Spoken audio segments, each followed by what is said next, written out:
ದಾಟು ಅಧ್ಯಾಯ 16 ಮುಂದುವರಿದ ಭಾಗ. 4 ಕಾಗದ ಬರೆದರೂ ಶ್ರೀನಿವಾಸನಿಂದ ಉತ್ತರವಿಲ್ಲ. ಮೊದಲು 3-4 ದಿನಕ್ಕೊಂದು ಸಲದಂತೆ ತನ್ನನ್ನು ನೋಡಲು ಬರುತ್ತಿದ್ದವರು 15 ದಿನವಾದರೂ ಈ ಕಡೆ ತಿರುಗಿಲ್ಲ. ಮೀರಳಿಗೆ ಆತಂಕವಾಯಿತು. ಅವರು ಕಾಯಿಲೆ ಬಿದ್ದಿರಬಹುದೆಂದು ಅನುಮಾನಿಸಿದಳು. ಅವನನ್ನು ಕಾಣದೆ ದಿನಗಳನ್ನು ಮಾತ್ರವಲ್ಲ, ಗಂಟೆಗಳನ್ನು ಕಳೆಯುವುದೂ ಕಷ್ಟವಾಯಿತು. ಇಬ್ಬರೂ ಜೊತೆಯಲ್ಲಿ ತೆಗೆಸಿದ ಫೋಟೋವನ್ನು ಪುಸ್ತಕದ ಹಾಳೆಗಳ ಮಧ್ಯ ಇಟ್ಟುಕೊಂಡು ನಿರೂಪಿಸುತ್ತಾ ಹೊತ್ತು ಕಳೆಯುವಳು. ಕಾಯಿಲೆ ಬಿದ್ದಿದ್ದಾರೆ, ಇಲ್ಲದಿದ್ದರೆ ಇಷ್ಟು ದಿನ ಅವರು ತಾನೇ ಹೇಗೆ ಸುಮ್ಮನಿದ್ದಾರು? ತಾನೇ ತುಮಕೂರಿಗೆ ಹೋಗಿ ಬರುವುದೇ ಸರಿ ಎಂದು ನಿರ್ಧರಿಸಿದಳು. ನಾಳೆ ಬೆಳಗ್ಗೆ ಸ್ನಾನ ತಿಂಡಿ ಊಟ ಮಾಡಿ ಕಾಲೇಜಿಗೆ ಹೋಗುವ ಹೊತ್ತಿಗೆ ಬಸ್ ಸ್ಟ್ಯಾಂಡಿಗೆ ಹೊರಡಬೇಕೆಂದು ತೀರ್ಮಾನಿಸಿ ಮಲಗಿಕೊಂಡಳು. ಹೊರಡಲು ಸಿದ್ಧಳಾದಳು. ರೇಷ್ಮೆಯ ಸೀರೆ ಉಟ್ಟು, ಅವನು ಮೆಚ್ಚುವಂತೆ ಹೆರಳು ಹಾಕಿಕೊಂಡು. ಅವಳ ರೂಮ್ಮೇಟ್ ಮೊದಲೇ ಹೊರಟು ಹೋಗಿದ್ದಳು. ತಾನು ಕಳಿಸಿದ ಫೋಟೋ ತಲುಪಿದೆಯೋ ಇಲ್ಲವೋ ಎಂದು ಅನುಮಾನಿಸಿ ಇನ್ನೊಂದು ಪ್ರತಿಯನ್ನು ತನ್ನ ವ್ಯಾನಿಟಿ ಚೀಲದಲ್ಲಿ ಇಟ್ಟುಕೊಂಡಳು. ಅಷ್ಟರಲ್ಲಿ ಬೆಳಗ್ಗಿನ ಟಪಾಲು ಬಂತು. ಅವಳಿಗೊಂದು ಕವರು. ಶ್ರೀನಿವಾಸನದ್ದು. ವಿಳಾಸದ ಅತ್ಯಂತ ಪರಿಚಿತ ಅಕ್ಷರ. ಸಂಭ್ರಮದಿಂದ ಒಡೆದು ನೋಡಿದಳು. ಆದರೆ ತಲೆ ತಿರುಗುವಂತಾಯಿತು. 3 ವಾಕ್ಯ ಬರೆದಿದ್ದ. ನನ್ನನ್ನು ಮರೆತು ಬಿಡು. ನಾನು ನಿನ್ನನ್ನು ಮದುವೆಯಾಗುವುದು ಸಾಧ್ಯವಿಲ್ಲ. ಸಾಯುವ ತನಕ ನಾನು ಒಂಟಿಯಾಗಿರುತ್ತೇನೆ. ಇದನ್ನು ಅವನು ಬರೆದಿಲ್ಲ ಎಂಬ ಅನುಮಾನವನ್ನು ತಂದುಕೊಂಡು ಅವಳು ಚೇತರಿಸಿಕೊಂಡಳು. ಆದರೆ ಅಕ್ಷರ ಅವನದೇ. ಸ್ವಲ್ಪ ಗೀಚಿದಂತಿದೆ. ಹಿಂದೆ ಅವನು ಬರೆದಿದ್ದ ಕಾಗದಗಳ ಕಟ್ಟಿನಿಂದ 2 ತೆಗೆದು ಹಿಡಿದುಕೊಂಡು ಇದರೊಡನೆ ಹೋಲಿಸಿದಳು. ಅವನದೇ. ದಿಗ್ಭ್ರಮೆಯಾದಂತಾಗಿ ಅವಳಿಗೆ ಏನೂ ತಿಳಿಯಲಿಲ್ಲ. 5 ನಿಮಿಷ ಗರಬಡಿದವಳಂತೆ ಮಂಚದ ಮೇಲೆ ಕುಳಿತಳು. ಅನಂತರ ಒಳಗಿನಿಂದ ಅಳು ತಳ್ಳಿಕೊಂಡು ಬಂತು. ದಿಂಬಿಗೆ ಮುಖ ಕೊಟ್ಟು ಬಿಕ್ಕಿ ಬಿಕ್ಕಿ ಅತ್ತಳು. ದಿಂಬಿನ ಮೇಲ್ಭಾಗವೆಲ್ಲ ತೊಯ್ದು ಒದ್ದೆಯಾಯಿತು. ಯಾಕೆ ಹೀಗೆ ಬರೆದಿದ್ದಾರೆ ಎಂದು ಯೋಚಿಸುವುದಕ್ಕೂ ಬುದ್ಧಿಗೆ ತ್ರಾಣವಿಲ್ಲದಂತೆ ಆಗಿತ್ತು. ಅಳು ಮತ್ತೆ ಮತ್ತೆ ಒತ್ತಿಕೊಂಡು ಬರುತ್ತಿತ್ತು. ಗಟ್ಟಿಯಾಗಿ ಶಬ್ದ ಮಾಡಬಾರದೆಂದು ಕೋಣೆಯ ಬಾಗಿಲಿಗೆ ಬೋಲ್ಟ್ ಹಾಕಿಕೊಂಡು ಹಿಡಿದು ಹಿಡಿದು ಅಳುತ್ತಿದ್ದಳು. 10 ನಿಮಿಷದಲ್ಲಿ ಒಂದು ಪೂರ ಕಳೆಯುತ್ತಿತ್ತು. ಮತ್ತೆ 1/4 ಗಂಟೆ, ಅರ್ಧ ಗಂಟೆ ಏನೂ ತಿಳಿಯದ ಅರೆಸ್ಮೃತಿಯ ಸ್ಥಿತಿ. ಅನಂತರ ಹಿಂದಿನ ಸಲಕ್ಕಿಂತ ಹೆಚ್ಚು ಬಿಸಿಯ ಕಣ್ಣೀರು ನುಗ್ಗಿ ಬರುತ್ತಿತ್ತು. ಮತ್ತೆ ದಿಂಬಿಗೆ ಮುಖ ಕೊಡುತ್ತಿದ್ದಳು. ಸಂಜೆ 5 ಗಂಟೆಗೆ ರೂಮ್ಮೇಟ್ ಬಂದು ಬಾಗಿಲು ಬಡಿದಾಗ ಎದ್ದು ಬೋಲ್ಟು ತೆಗೆದಳು. ಮಾಂಸದ ಒಂದು ಮುದ್ದೆಯಂತಾಗಿ ಜಿನುಗುತ್ತಿದ್ದ ಅವಳ ಮುಖವನ್ನು ಕಂಡೇ ರೂಮ್ಮೇಟ್ ಪಾರ್ವತಿಗೆ ಗಾಬರಿಯಾಯಿತು. ಮೀರಾ, ಏನು ಸಮಾಚಾರ ಎಂದು ಅವಳ ಕೈ ಹಿಡಿದಳು.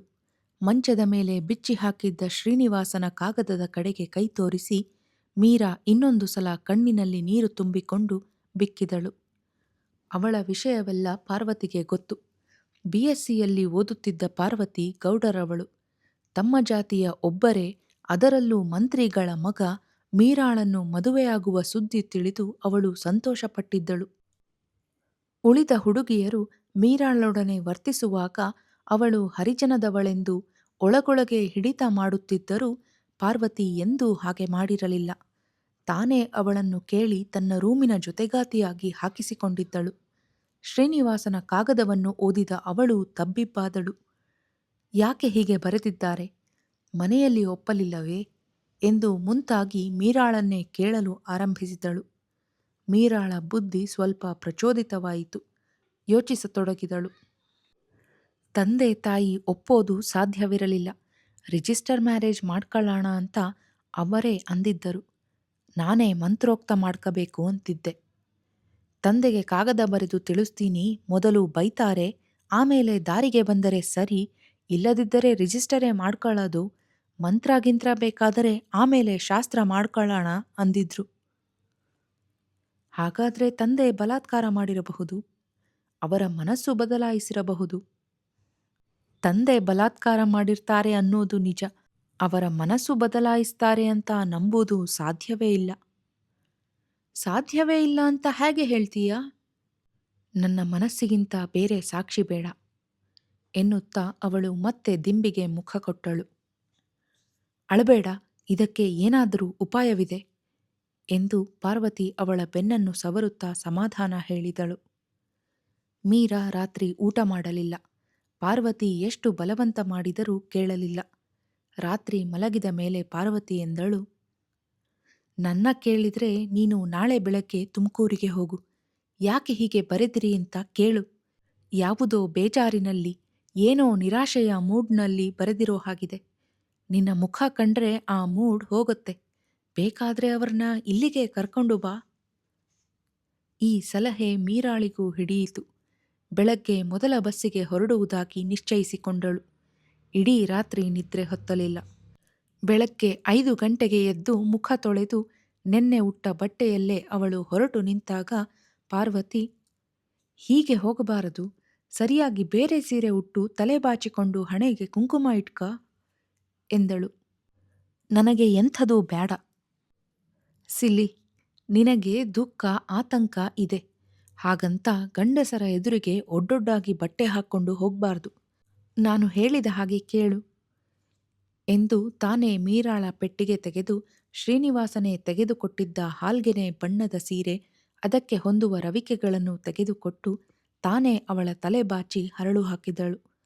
ಬಸ್ ಸ್ಟ್ಯಾಂಡಿಗೆ ಜೊತೆಯಲ್ಲಿ ಬಂದು ಅಲ್ಲಿ ಸಿಕ್ಕಿದ ಹೂವಿನ ದಂಡೆ ಕೊಂಡು ಅವಳ ತಲೆಗೆ ಮುಡಿಸಿ ಹೇಳಿದಳು, ನಾನೇ ಜೊತೆಗೆ ಬರ್ತಿದ್ದೆ, ಆದರೆ ನಾನು ಬಂದ್ರೆ ಕೆಲಸಕ್ಕೆ ಸಹಾಯವಾಗುಲ್ಲ. ವೈಜಯಂತಿ ಮಾಲಾಳೆ ಆಗಿದೀಯ ಈ ಸೀರೆ ಉಟ್ಕೊಂಡು. ಜೊತೆಯಲ್ಲಿ ಬೇರೆಯೋರಿರಬಾರದು. ನೋಡಿದ ತಕ್ಷಣ ನಿನ್ನ ಗಂಡು, ಆ ಕಾಗದ ಬರೆದದ್ದು ತಪ್ಪಾಯ್ತು, ಸಾರಿ, ಮುಂದೆ ನೀನು ಹೇಳಿದ ಹಾಗೆ ಕೇಳ್ತೀನಿ ಅನ್ನುತ್ತೆ. ಹೋಗಿ ಬಾ ಎಂದು ಬಸ್ಸಿನಲ್ಲಿ ಕೂರಿಸಿದಳು. ರಿಸರ್ವೇಷನ್ ಇಲ್ಲದೆಯೂ ಮೊದಲ ಎಕ್ಸ್ಪ್ರೆಸ್ ಬಸ್ಸಿನಲ್ಲಿ ಜಾಗ ಸಿಕ್ಕಿತು. ಹೋದ ಕೆಲಸ ಆಗಿಯೇ ಆಗುತ್ತೆ. ಯಾವುದೋ ಬೇಜಾರಿನಲ್ಲಿ ಅವರು ಬರೆದಿದ್ದಾರೆ. ಪಾರ್ವತಿಯ ಮಾತು ನಿಜ ಎಂದು ಭರವಸೆಯನ್ನೇ ಗಟ್ಟಿಯಾಗಿ ಹಿಡಿದುಕೊಂಡು ಮೀರಾ ನಿಮಿಷ ನಿಮಿಷಕ್ಕೂ ಗೆಲುವನ್ನು ರೂಢಿಸಿಕೊಳ್ಳುತ್ತಾ, ಇನ್ನು ತುಮಕೂರು ಎಷ್ಟು ಮೈಲಿ ಹತ್ತಿರ ಬರುತ್ತಿದೆ, ತಲುಪಲು ಎಷ್ಟು ನಿಮಿಷ ಕಡಿಮೆಯಾಗುತ್ತಿದೆ ಎಂಬುದನ್ನು ಲೆಕ್ಕ ಹಾಕುತ್ತಿದ್ದಳು. ಬೆಳಗಿನ ಹೊತ್ತು ತಾನು ಬಸ್ ಸ್ಟ್ಯಾಂಡಿನಲ್ಲಿ ಇರುವುದಾಗಿ ಅವರು ಹೇಳಿದ್ದುದು ನೆನಪಿಗೆ ಬಂತು. 8:15 ತುಮಕೂರು ಮುಟ್ಟಿದಾಗ ಖಾಸಗಿ ಬಸ್ಸುಗಳು ನಿಲ್ಲುವ ಜಾಗಕ್ಕೆ ಹೋಗಿ ಸುತ್ತಲೂ ನೋಡಿದಳು. SSMS ಎಂಬ ಬೋರ್ಡಿನ ಒಂದು ಬಸ್ಸಿನ ಹತ್ತಿರ ಹೋಗಿ, ಶ್ರೀನಿವಾಸ ಗೌಡ್ರು ಎಲ್ಲಿದ್ದಾರೆ ಎಂದು ಕಂಡಕ್ಟರನ್ನು ಕೇಳಿದಳು. ರೂಮಲ್ಲಿ ಮಲಗಿರ್ತಾರೆ ಎಂದು ಉತ್ತರ ಕೊಟ್ಟ ಅವನು ಇವಳನ್ನು ಕುತೂಹಲದಿಂದ ನೋಡಿದ. ಆದರೆ ಅವಳು ಅದನ್ನು ಗಮನಿಸಲಿಲ್ಲ. ಅವನ ಆಫೀಸು ಬಸ್ ಸ್ಟ್ಯಾಂಡಿಗೆ ಹತ್ತಿರದಲ್ಲೇ ಇತ್ತು. ಅದನ್ನು ಅವಳು ನೋಡಿದ್ದಳು. ಆ ಕೋಣೆಗೆ ಹೊಂದಿಕೊಂಡು ಒಳಭಾಗದಲ್ಲಿ ಅವರ ಕೋಣೆ, ಹಸಿರು ಬಣ್ಣದ ಬಾಗಿಲು, ಮಧ್ಯಕ್ಕೆ ಹಾಕುವ ಬಿಳಿ ಅಗಳಿಯ ಬೀಗದ ಕೊಂಡಿ ಎಂಬ ವಿವರಗಳನ್ನು ಅವನೇ ಹೇಳಿದ್ದ. ನಡೆದುಕೊಂಡು ನೇರವಾಗಿ ಕೋಣೆಯ ಬಾಗಿಲಿಗೆ ಹೋದಳು. ಒಳಗಿನಿಂದ ಬೋಲ್ಟ್ ಹಾಕಿದಂತಿತ್ತು. ಒಂದು ಸಲ ತಟ್ಟಿದಳು. ಉತ್ತರ ಬರಲಿಲ್ಲ. ಮತ್ತೊಂದು ಸಲ ತಟ್ಟಿದಳು. 1 ನಿಮಿಷದ ನಂತರ ಜೋರಾಗಿ 6-7 ಸಲ ಬಡಿದಳು.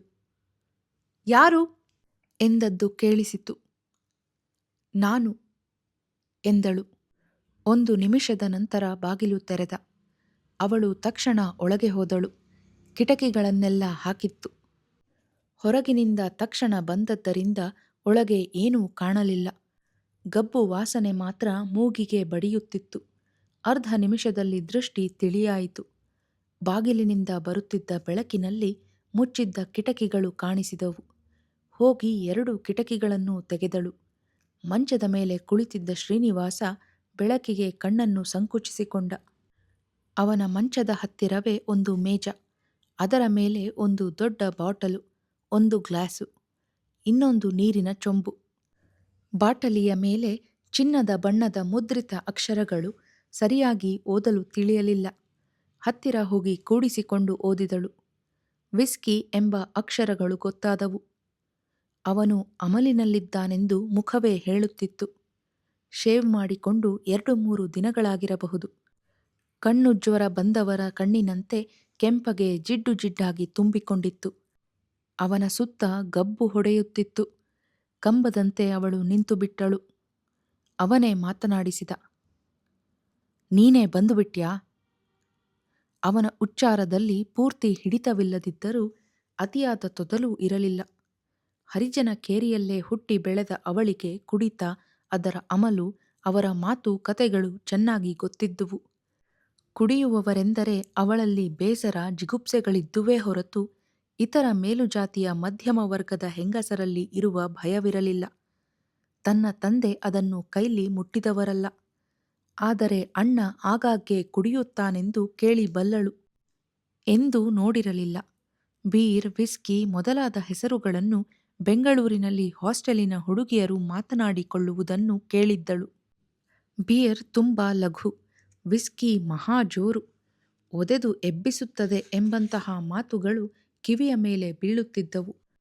ಸ್ವತಃ ಕುಡಿಯದ ಕೆಲವು ಹುಡುಗಿಯರು ತಾವು ಧೈರ್ಯವಂತೆಯರೆಂದು ತೋರಿಸಿಕೊಳ್ಳಲು ಹಾಗೆ ಮಾತನಾಡಿಕೊಳ್ಳುವುದು ಅವಳಿಗೆ ಗೊತ್ತಿತ್ತು. ಅಪೂರ್ವಕ್ಕೆ ಕೆಲವರು ಒಂದೊಂದು ದಿನ ಬಾರಿಗೆ ಹೋಗಿ ಬರುತ್ತಾರೆಂದೂ ಕೇಳಿ ತಿಳಿದಿದ್ದಳು. ಬಾ ಕೂತ್ಕ. ಶ್ರೀನಿವಾಸ 2 ಕೈಯನ್ನು ನೀಡಿ ಕರೆದ. ಅವಳು ಹೋಗಿ ಬಾಗಿಲು ಮುಚ್ಚಿ ಬೋಲ್ಟ್ ಹಾಕಿ ಬಂದು ಅವನ ಮಂಚದ ತುದಿಗೆ ಕುಳಿತಳು. ವಾಸನೆ ಹೊಡೆಯುತ್ತಿದ್ದರೂ ಸಹಿಸಿಕೊಂಡು ಅವನ ಕೈ ಹಿಡಿದು ಕೇಳಿದಳು. ಯಾಕೆ ಹೀಗೆ ಮಾಡಿದಿರಿ? ಏನ್ ಮಾಡ್ದೆ?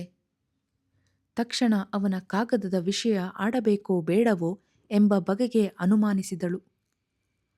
ಅದೇನು ಬೇಗ ಆಡಿ ಮುಗಿಸೆ ಎಂದು ಅವನು ಹುಕುಂ ಮಾಡುವವನಂತೆ ಅವಳ ಮುಖ ನೋಡಿದ.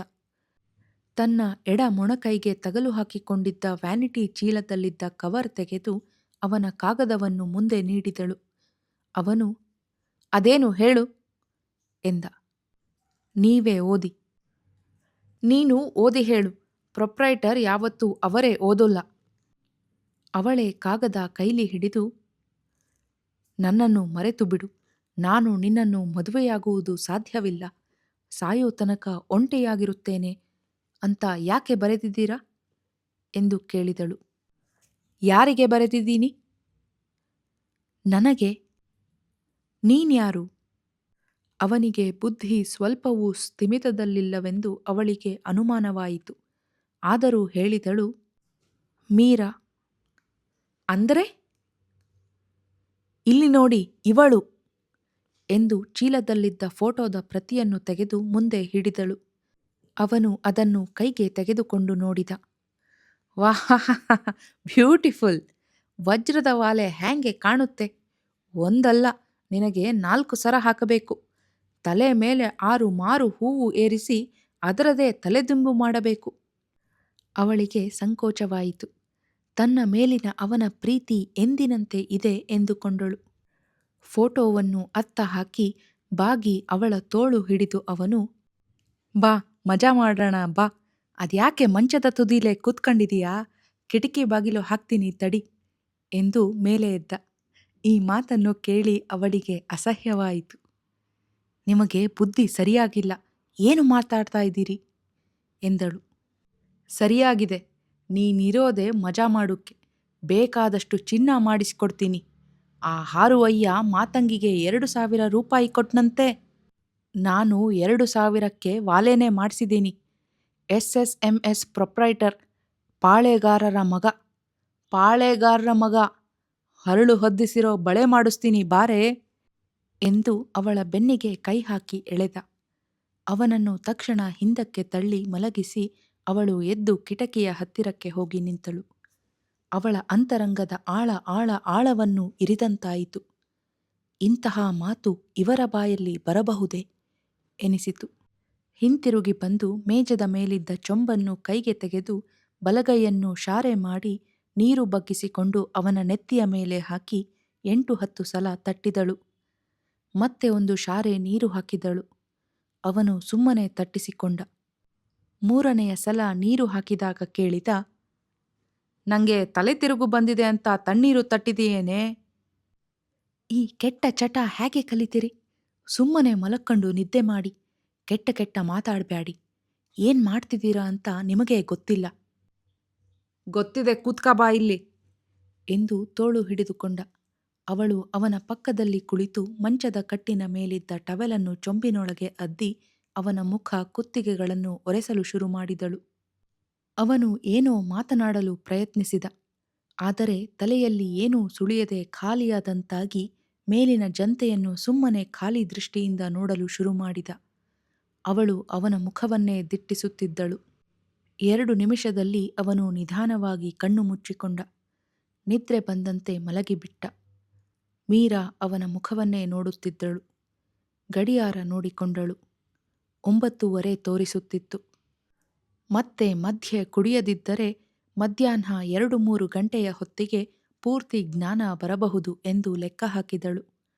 ಆದರೆ ಇದ್ದಕ್ಕಿದ್ದ ಹಾಗೆಯೇ ಬೇರೆ ಒಂದು ವಿಚಾರ ಬಂತು. ತಾನು ಇಲ್ಲಿ ಕೂತಿರಬಾರದೆನಿಸಿತು. 1 ನಿಮಿಷವೂ ಇಲ್ಲಿರಕೂಡದೆಂದು ನಿಶ್ಚಯಿಸಿದಳು. ಒತ್ತಿಕೊಂಡು ಅಳು ಬಂತು. ಸದ್ದು ಮಾಡಿ ಅವನಿಗೆ ಎಚ್ಚರ ಮಾಡಕೂಡದೆಂದು ಸೆರಗನ್ನು ಉಂಡೆ ಮಾಡಿ ಬಾಯಿಗೆ ಇಟ್ಟುಕೊಂಡಳು. ಆದರೂ ತಡೆಯಲಾರದೆ ಬುಗ್ಗೆಯಂತೆ ಅದು ಹೊರಹೊಮ್ಮಿತು. ಅರೆಜಾಗ್ರತಾವಸ್ಥೆಗೆ ಬಂದ ಶ್ರೀನಿವಾಸ ಕಣ್ಣು ಮುಚ್ಚಿಕೊಂಡೇ, "ಯಾಕೆ ಅಳ್ತೀಯ ಅರುಂಧತಿ? ಹೊಸ ಆಶ್ರಮ ಕಟ್ತೀನಿ, ನಿನ್ನ ಕೈ ಬಿಡೋಲ್ಲ" ಎಂದು ಅಸ್ಪಷ್ಟವಾಗಿ ಹೇಳಿದ. ಮನಸ್ಸನ್ನು ಗಟ್ಟಿ ಮಾಡಿ ಅವಳು ಅಳುವನ್ನು ತಡೆದುಕೊಂಡಳು. ಸೆರಗಿನಿಂದ ಕಣ್ಣುಗಳನ್ನು ಒರೆಸಿಕೊಂಡು ತನ್ನ ವ್ಯಾನಿಟಿ ಚೀಲವನ್ನು ಕೈಗೆ ತೆಗೆದುಕೊಂಡಳು. ಅವನ ಕಾಲಿನ ಕಡೆಗೆ ಮಂಚದ ತುದಿಯಲ್ಲಿದ್ದ ಅವನ ಕಾಗದ ಮತ್ತು ಫೋಟೋ ಕಣ್ಣಿಗೆ ಬಿದ್ದವು. ಅವನ್ನು ತೆಗೆದು ಚೀಲಕ್ಕೆ ಹಾಕಿಕೊಂಡು ಬಾಗಿಲಿನ ಬೋಲ್ಟ್ ತೆಗೆದಳು. "ಎಲ್ಲಿಗೆ ಹೋಗ್ತೀಯಾ? ಬಾರೇ" ಎಂದು ಅವನು ಕಣ್ಣು ಮುಚ್ಚಿಕೊಂಡೇ ಕೂಗಿದ.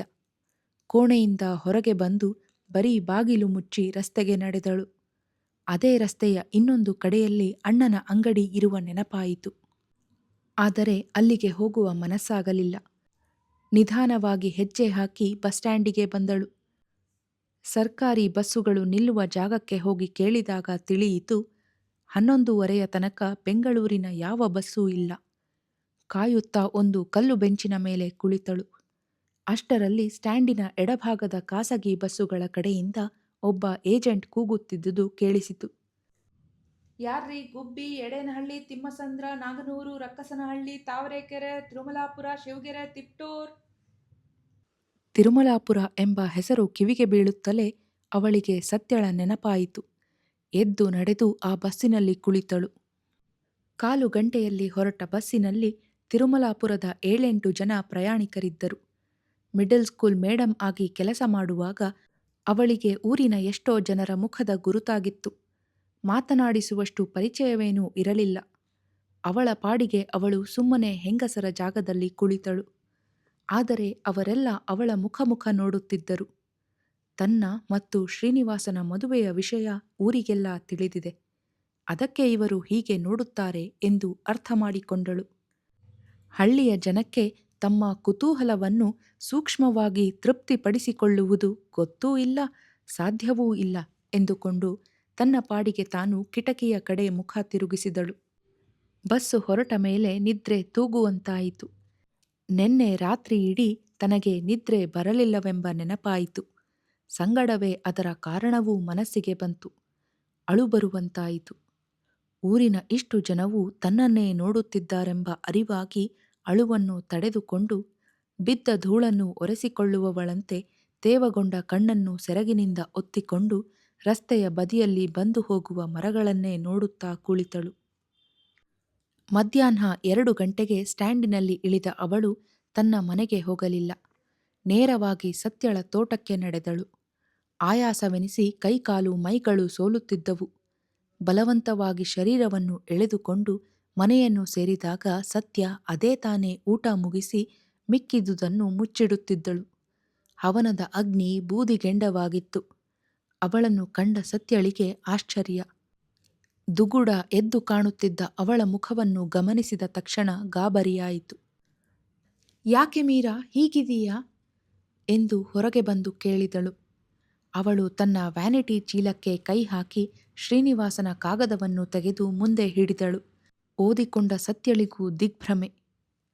"ಯಾವಾಗ ಬಂತು ಈ ಕಾಗದ?" "ನೆನ್ನೆ ಬೆಳಗ್ಗೆ." "ಅವನನ್ನು ನೋಡಿದೆಯಾ?"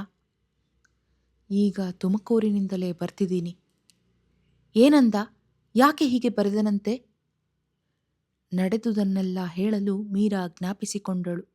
ಆದರೆ ತಲೆ ಶೂನ್ಯವಾಯಿತು. ಏನು ಹೇಳಬೇಕೆಂಬುದೇ ತಿಳಿಯಲಿಲ್ಲ. ಒಂದು ನಿಮಿಷ ಕಷ್ಟಪಟ್ಟ ನಂತರ ಅಂದಳು, ನಾನೊಂದಿಷ್ಟು ಮಲಗಿ ನಿದ್ದೆ ಮಾಡಬೇಕು, ಆಮೇಲೆ ಹೇಳ್ತೀನಿ. ಅಡುಗೆ ಮಿಕ್ಕಿದೆ, ಊಟ ಮಾಡು. ನೀನು ನೆನ್ನೆ ಬೆಳಗ್ಗೆಯಿಂದ ಏನೂ ತಿಂದಿಲ್ಲ ಅಂತ ನನಗೆ ಗೊತ್ತು. ನಾನು ಏನೂ ತಿನ್ನೋಲ್ಲ, ಒಂದು ಚಾಪೆ ಕುಡಿ. ಆದರೆ ಸತ್ಯ ಬಿಡಲಿಲ್ಲ. ಮೀರಾಳಿಗೆ ಮಲಗುವುದು ಬೇಕಾಗಿತ್ತು. ಹೆಚ್ಚು ವಾದ ಮಾಡಲಿಲ್ಲ. ಅವಳು ಕಲಸಿ ತಂದ ಅನ್ನದಲ್ಲಿ ಅರ್ಧವನ್ನು ಬಾಯಿಗೆ ಹಾಕಿಕೊಂಡು ಸರಿಯಾಗಿ ಅಗಿಯದೆ ನುಂಗಿದಳು.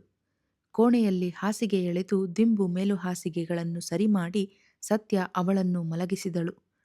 1 ನಿಮಿಷದಲ್ಲಿ ಗಾಢ ನಿದ್ದೆ ಬಂತು. ಬಲಮಗ್ಗುಲಾಗಿ ಮಲಗಿದ್ದ ಅವಳ ತಲೆಯ ಹಿಂಭಾಗದ ದಪ್ಪ ಹೆರಳು, ಅದರ ಮೇಲೆ ಅರ್ಧ ವೃತ್ತಾಕಾರದಲ್ಲಿ ಮುಡಿದುಕೊಂಡಿದ್ದ ಮಲ್ಲಿಗೆಯ ದಂಡೆ ಕಳಚದೆ ಭದ್ರವಾಗಿದ್ದವು. ನಿದ್ದೆಗಣ್ಣಿನಲ್ಲಿ ಅಂಗಾತವಾದರೆ ಹೆರಳಿಗೆ ಸಿಕ್ಕಿಸಿರುವ ಪಿನ್ನುಗಳು ತಲೆಗೆ ಚುಚ್ಚಿ ನೋವಾಗಿ ಎಚ್ಚರವಾಗುತ್ತದೆಂದು ಸತ್ಯ ಒಂದೊಂದಾಗಿ ಪಿನ್ನುಗಳನ್ನು ಹುಡುಕಿ ತೆಗೆದಳು. ಹೆರಳಿಗಾಗಿ ಹೆಣೆದಿದ್ದ 2 ಜಡೆಗಳ ಸುತ್ತುಗಳನ್ನು ಮೆಲ್ಲನೆ ಬಿಚ್ಚಿ ಹೂವಿನ ದಂಡೆಯನ್ನು ತೆಗೆದಿಟ್ಟಳು. ಅವಳ ಕೊರಳಿನಲ್ಲಿದ್ದ ಸರದ ಗುರುತು ಸಿಕ್ಕಿತು. ಕಿವಿಯಲ್ಲಿ ಪ್ರಕಾಶಿಸುತ್ತಿದ್ದ ವಜ್ರದ ಓಲೆಗಳನ್ನು ಯಾರು ಮಾಡಿಸಿರಬಹುದೆಂಬ ಕುತೂಹಲ ಉಂಟಾಯಿತು. ಮೀರಾಳ ವ್ಯಾನಿಟಿ ಚೀಲ ಹೊರಗಿನ ಅಂಗಳದಲ್ಲಿದ್ದ ನೆನಪಾಯಿತು. ಕೋಣೆಯಿಂದ ಹೊರಗೆ ಬಂದು ಅದನ್ನು ಹಿಡಿದು ಒಳಗೆ ತಂದಳು. ಅದರ ಬಾಯಿ ತೆರೆದಿತ್ತು. ಒಳಗಿದ್ದ ಫೋಟೋ ಕಾಣಿಸಿತು. ತೆಗೆದು ಕೈಲಿ ಹಿಡಿದು ನೋಡಿದಳು. ಮೀರಾ ಈಗ ಇಟ್ಟುಕೊಂಡಿರುವ 2 ಓಲೆಗಳು ಫೋಟೋದಲ್ಲಿ ಸ್ಪಷ್ಟವಾಗಿ ಗುರುತಿಸುವ ಮಟ್ಟಿಗೆ ಕಾಣಿಸುತ್ತಿದ್ದವು. ಫೋಟೋದ ಹಿಂಭಾಗದಲ್ಲಿ ಬೆಂಗಳೂರಿನ ಸ್ಟುಡಿಯೋವಿನ ಮುದ್ರೆ ಇದೆ. ಓಲೆಯನ್ನು ಶ್ರೀನಿವಾಸನೇ ಮಾಡಿಸಿಕೊಟ್ಟಿದ್ದಾನೆ ಎಂದು ಊಹೆ ಮಾಡಿದಳು. ಆದರೆ ಹೀಗೆ ಯಾಕೆ ಬರೆದ? ಏನು ಕಾರಣ ಕೊಟ್ಟಿರಬಹುದು? ವಿಷಯ ಪೂರ್ತಿ ಹೇಳುಕ್ಕೆ ಮೊದಲೇ ಇವಳು ಮಲಗಿದಾಳೆ. ಎದ್ದ ಮೇಲೆ ಕೇಳಬೇಕು ಎಂದುಕೊಂಡರೂ ಅವಳ ಕಲ್ಪನೆ ಕೆಲಸ ಮಾಡುತ್ತಲೇ ಇತ್ತು. ಅವನ ಅಪ್ಪನದೇ ಕೆಲಸ. ಹಿಂದೆ ನನ್ನ ಮದುವೆಗೆ ಮಾಡಿದ ಹಾಗೆ ಈಗಲೂ ಏನೋ ಮಾಡಿದ್ದಾರೆ. ಏನೇ ಇರಲಿ, ನಾನು ಹಿಡಿದು ಕೆಲಸ ಮಾಡಬೇಕು. ಈ ಹುಡುಗಿಯನ್ನ ಹೀಗೆ ಕೈಬಿಡೋಕ್ಕೆ ಅವಕಾಶ ಕೊಡಕೂಡದು ಎಂದು ನಿಶ್ಚಯಿಸಿದಳು. ಮೀರಾ ಗಾಢವಾಗಿ ನಿದ್ರಿಸುತ್ತಿದ್ದಳು. ಸತ್ಯ ಎದ್ದು ಆ ಕೋಣೆಯಿಂದ ಹೊರಗೆ ಬಂದು ಬಾಗಿಲು ಮುಚ್ಚಿ ಅಡುಗೆ ಮನೆಗೆ ಹೋದಳು.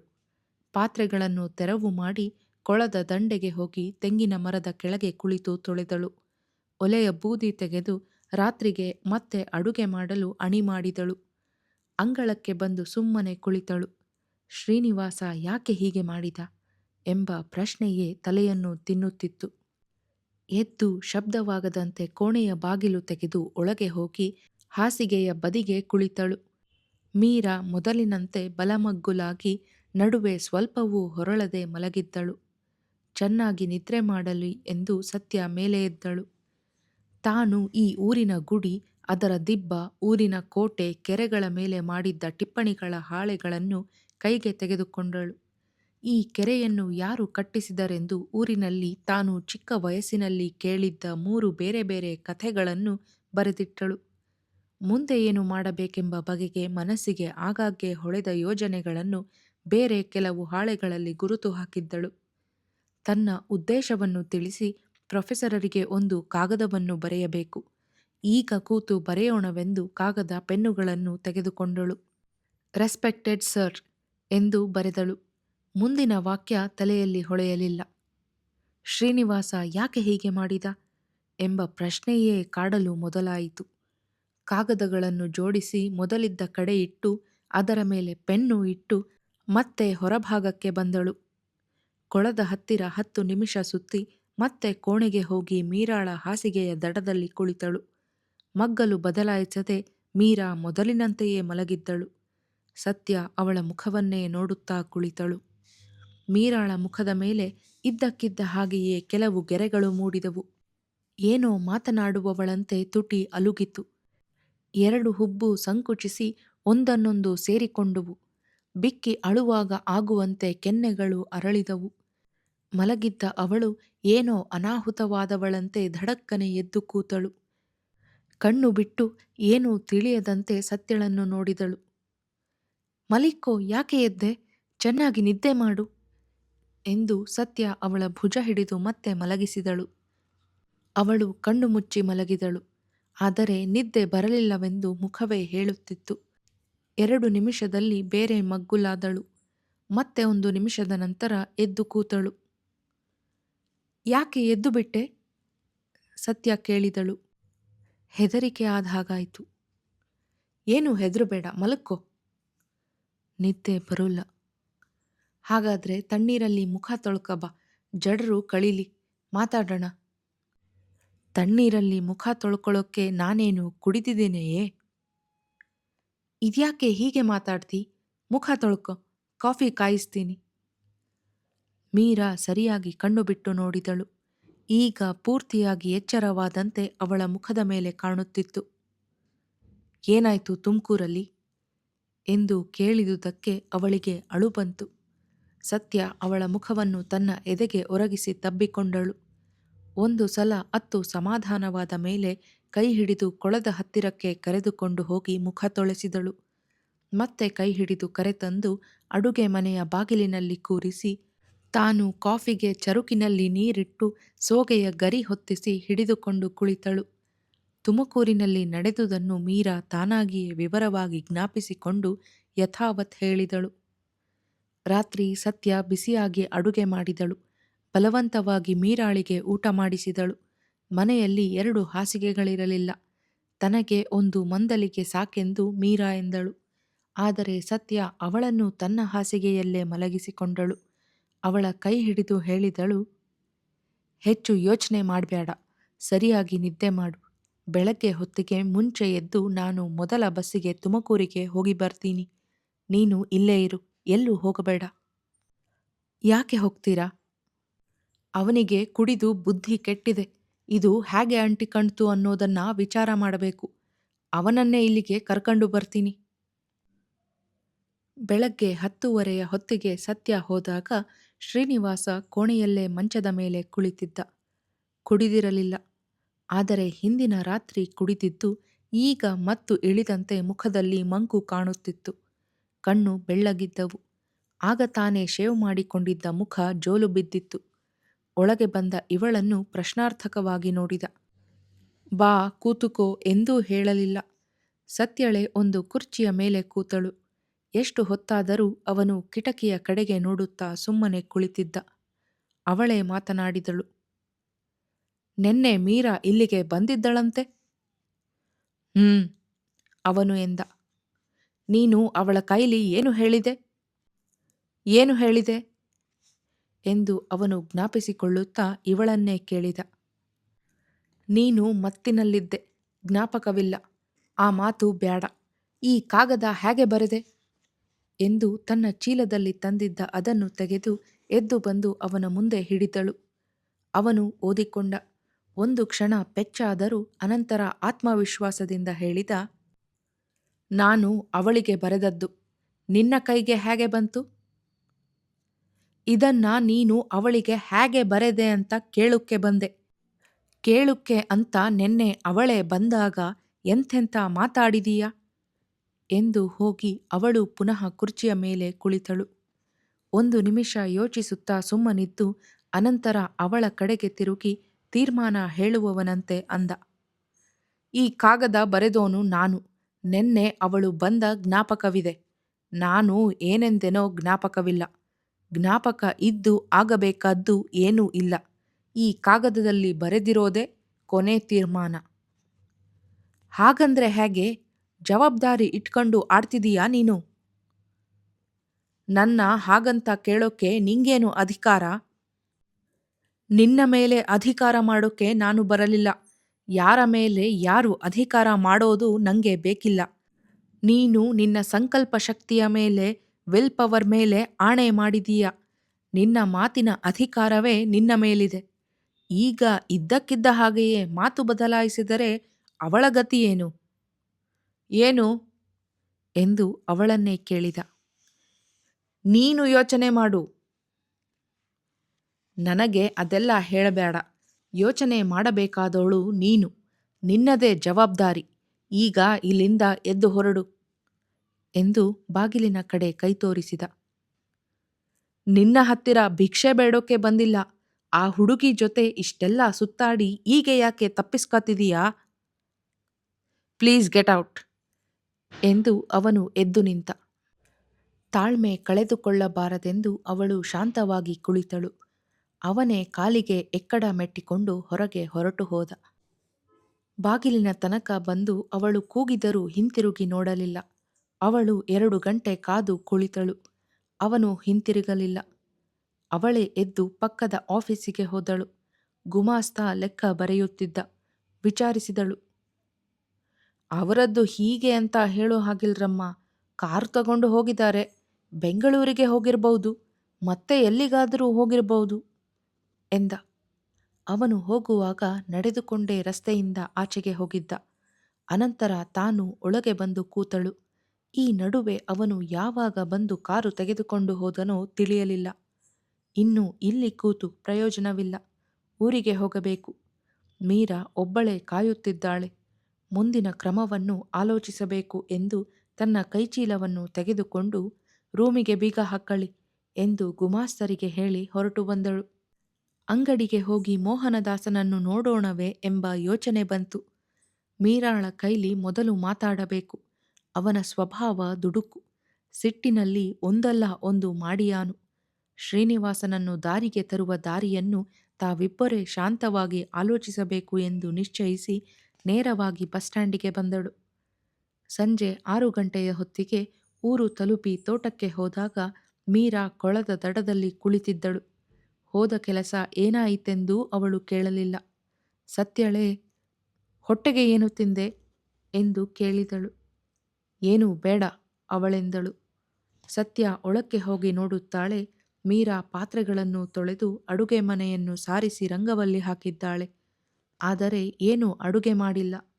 ಬೆಳಗ್ಗೆ ಊರಿನಿಂದ ಆಳು ತಂದುಕೊಟ್ಟ ಹಾಲನ್ನೂ ಸಹ ಕಾಯಿಸಿಲ್ಲ, ಕುಡಿದಿಲ್ಲ. ಅಂಗಳದಲ್ಲಿ ಹವನ ಕುಂಡವನ್ನು ಅಣಿ ಮಾಡಿದ್ದಾಳೆ. ಕೊಟ್ಟಿಗೆ ಮನೆಯ ಬಾಗಿಲು ತೆಗೆದು ಒಂದೇ ಉದ್ದದ ಚಕ್ಕಳೆಗಳನ್ನು ಆರಿಸಿ ತಂದು ಅದರ ಪಕ್ಕದಲ್ಲಿ ಜೋಡಿಸಿಟ್ಟಿದ್ದಾಳೆ. ಕುಂಡದ ಸುತ್ತ ಸಾರಿಸಿ ಇಟ್ಟಿದ್ದ ರಂಗವಲ್ಲಿ ಎದ್ದು ಕಾಣುತ್ತಿದೆ. ಯಾಕೆ ಹೀಗೆ ಉಪವಾಸ ಮಾಡಿದೆ? ಏನಾದರೂ ಮಾಡಿಕೊಂಡು ತಿನ್ನಬಾರದಾಗಿತ್ತೇ? ನಂಗೆ ಹಸಿವೇ ಇಲ್ಲ. ನೀವೇನು ತಿಂದಿರಿ? ಬಸ್ಸು ಹೊರಡೋಕ್ಕೆ ಮುಂಚೆ 2 ದೋಸೆ, 1 ವಡೆ, 1 ಕಾಫಿ ತಗೊಂಡಿದ್ದೆ. ಈಗ ಅಡುಗೆ ಮಾಡಲೇ? ಮೀರಾ ಶಾಂತವಾಗಿದ್ದಳು. ಬೆಳಗ್ಗೆ ತಾನು ಹೊರಟಾಗ ಇದ್ದ ದುಃಖ ನಿರಾಶೆಗಳು ಮುಖದ ಮೇಲೆ ಇರಲಿಲ್ಲ. ಅಮುಕಿ ಹಿಡಿದ ದುಗುಡವು ಸೂಕ್ಷ್ಮವಾಗಿ ಕಾಣುತ್ತಿದ್ದರೂ ಶಾಂತಿ ಮಾತ್ರ ಎದ್ದು ತೋರುತ್ತಿತ್ತು. ಸತ್ಯ ಆ ವಿಷಯ ಮಾತನಾಡಲಿಲ್ಲ. ಸ್ನಾನ ಮಾಡಿ ಅಡುಗೆಗೆ ಇಟ್ಟಳು. ಇದನ್ನ ಅಣಿ ಮಾಡಿದ್ದೀನಿ, ನೀವು ಹವನ ಮಾಡಿ, ನಾನು ಅಡುಗೆ ನೋಡ್ಕತ್ತೀನಿ ಮೀರಾ ಎಂದಳು. ಅಗ್ನಿಯನ್ನು ಪುಟ ಮಾಡಿ ಕರಗಿದ ತುಪ್ಪ ದರ್ವಿಗಳನ್ನು ಹತ್ತಿರ ಇಟ್ಟುಕೊಂಡು ಸತ್ಯ ಮಂತ್ರ ಹೇಳಿಕೊಳ್ಳುತ್ತಾ ಹವನ ಮಾಡುತ್ತಿದ್ದಳು. ಅಡುಗೆ ಕೋಣೆಯ ಒಳಬಾಗಿಲಿನಲ್ಲಿ ಕೂತು ಮೀರಾ ಗಮನವಿಟ್ಟು ಅಗ್ನಿಯನ್ನು ನೋಡುತ್ತಿದ್ದಳು.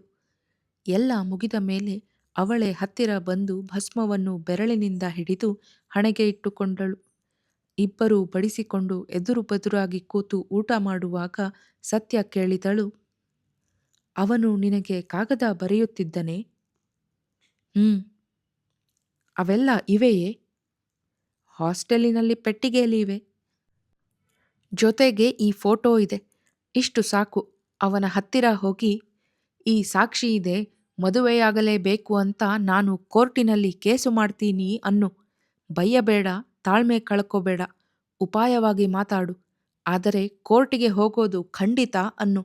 ದಾರಿಗೆ ಬರ್ತಾನೆ. ಕೋರ್ಟಿಗೆ ಹೋಗಬೇಕಾದರೆ ಇನ್ನೂ ಸಾಕ್ಷಿ ಇದೆ ಎಂದ ಮೀರಾ ಮುಂದೆ ಹೇಳಲು ನಾಚಿಕೊಂಡು ತಲೆ ತಗ್ಗಿಸಿದಳು. ಏನು ಹೇಳು? ಹೇಗೆ ಹೇಳಲಿ? ನೀವು ಏನಂತೀರಾ? ಯಾಕೆ, ಏನಾದರೂ ಹೆಚ್ಚು ಕಮ್ಮಿ ಮಾಡ್ಕೊಂಡಿದೀಯಾ? ಏನೂ ಆಗಿಲ್ಲ. ಆದರೆ 4 ಸಲ ನಂದಿ ಬೆಟ್ಟಕ್ಕೆ ಹೋಗಿ ಟ್ರಾವೆಲರ್ಸ್ ಬಂಗಲೆಯಲ್ಲಿ ಇದ್ದೆವು.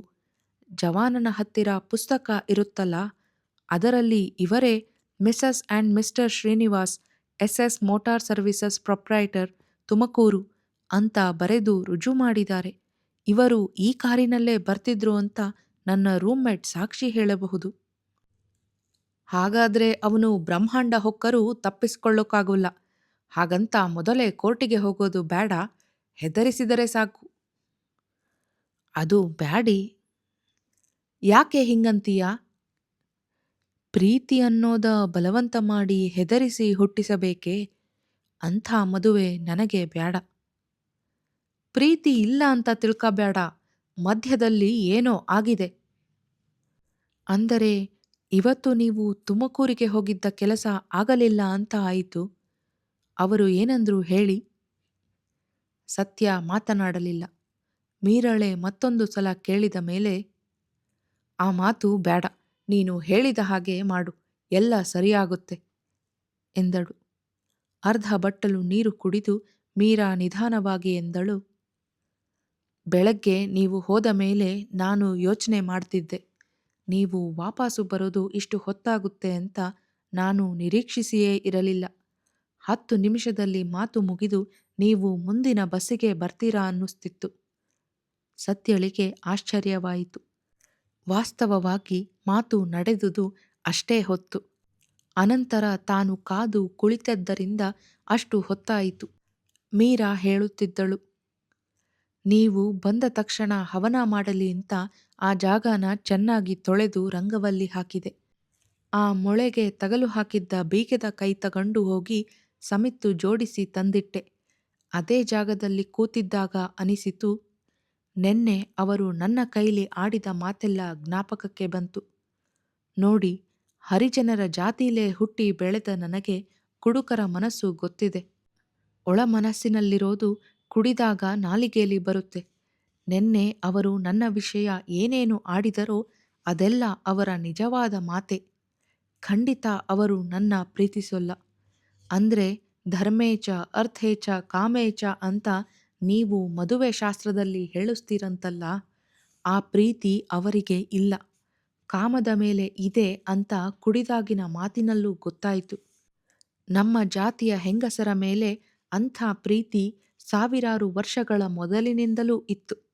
ಧರ್ಮ ಮತ್ತು ಅರ್ಥದ ಮಟ್ಟದಲ್ಲಿ ಯಾವತ್ತೂ ಇರಲಿಲ್ಲ, ಇವರಿಗೂ ಇಲ್ಲ. ಅದು ಬಲವಂತ ಮಾಡಿ ಹೆದರಿಸಿದರೆ ಬರುತ್ತೆಯೇ?